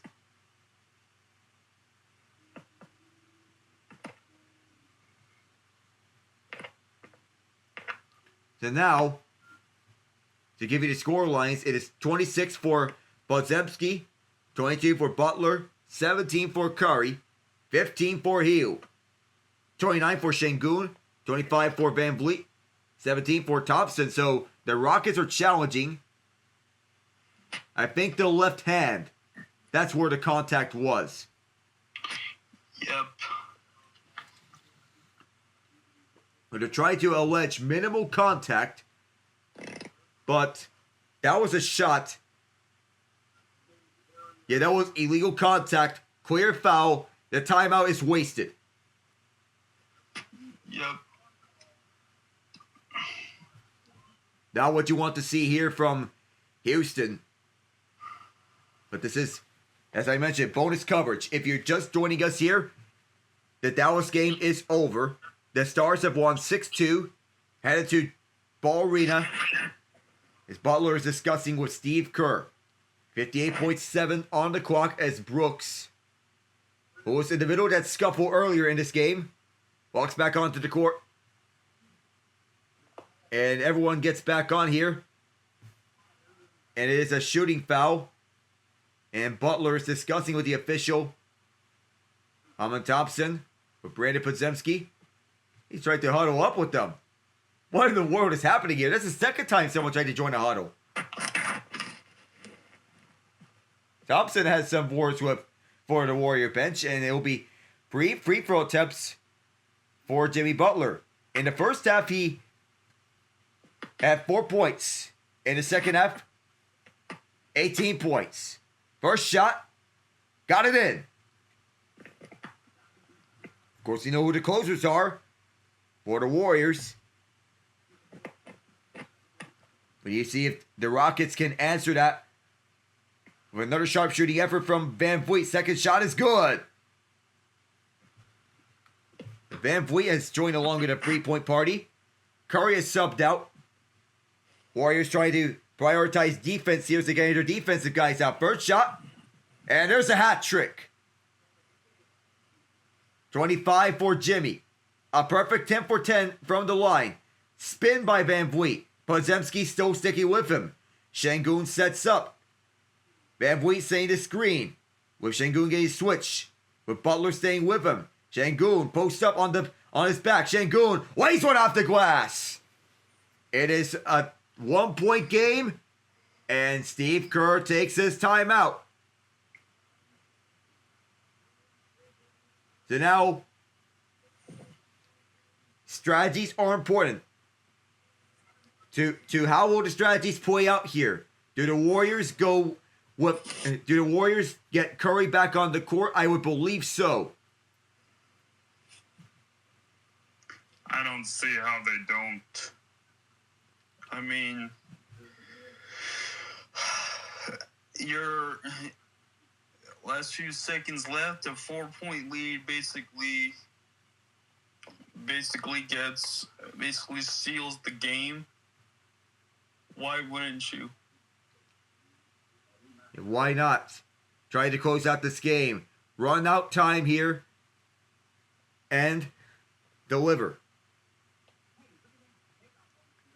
And now, for the Rockets, you need your key defenders out there on the court.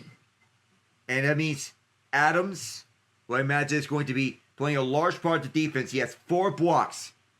Thompson, Şengün, Tari Eason, and I think you're going to leave Dylan Brooks out there if you're going to get a clutch shot.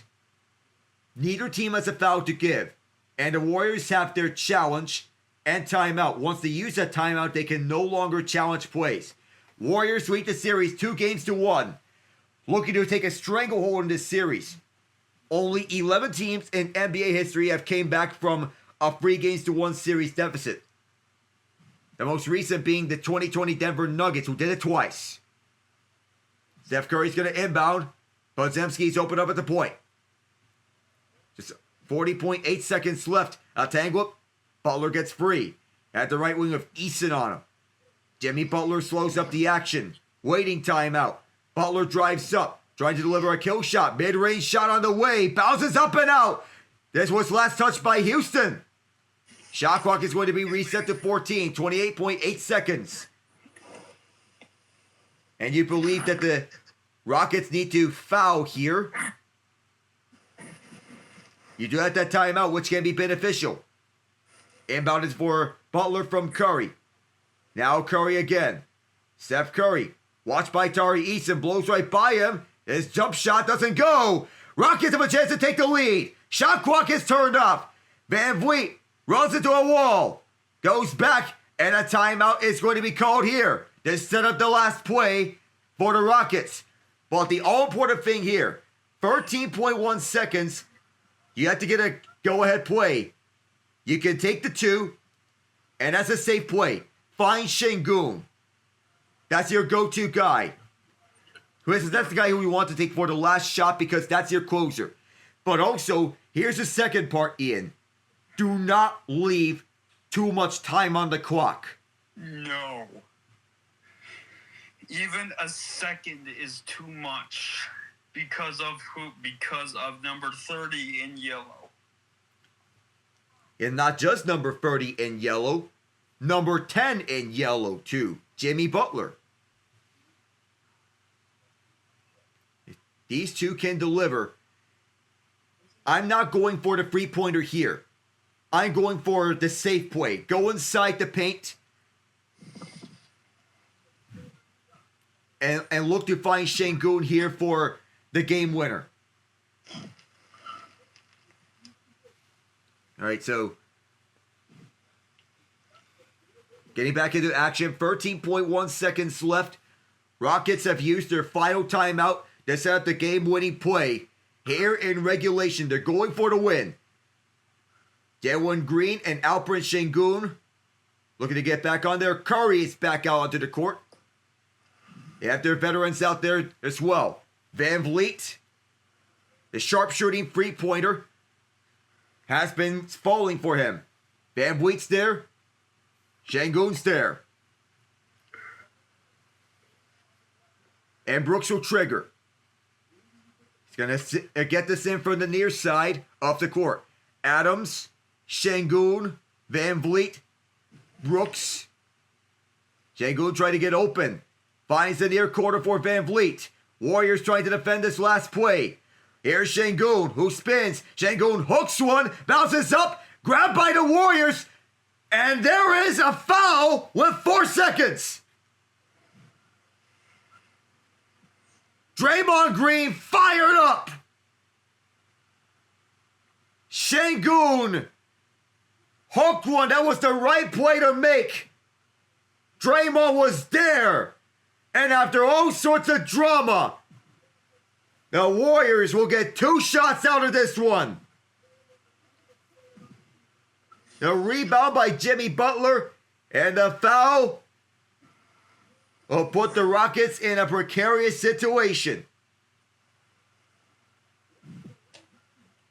Outstanding defense by the Warriors. As good as the Rockets are defensively. Butler is at the free throw line.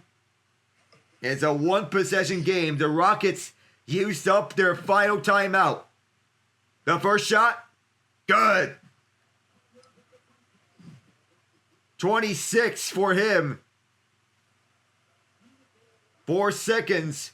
But do remember, 4 seconds can be too much time if you're not careful. This is where Fred VanVleet can come in.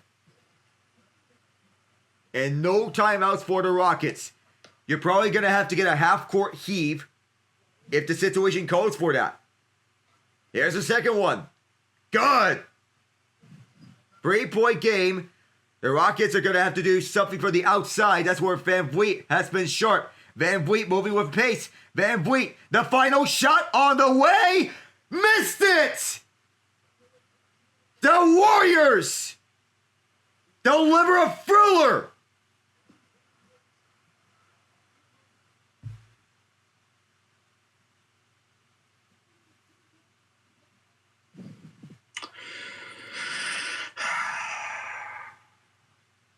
Well, we'll see them in the next round.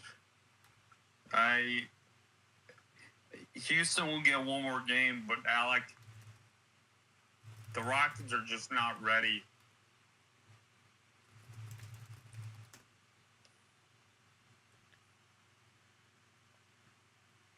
Gutsy effort. Yeah. And this year's the learning experience year for the Rockets. And even though this loss may sting, I don't know if perhaps I know we're gonna get eliminated sooner or later, but nonetheless, it may sting. But all sorts of defenders around VanVleet. But no matter what happens, can't be too mad at this one. But nonetheless, it's... Wait a minute, the Warriors take a 3-1 lead? No, it's not the same. No, I'm not falling for it. I'm not falling for it. I'm not falling for it. No, Alec, don't do it. I'm not trying to jinx anything. No. Yep. Just... Trying to stay safe. Yes, sir. All right, so that's all here between Dallas and San Francisco. Oh, it's been a fun night. All right, good night, everyone.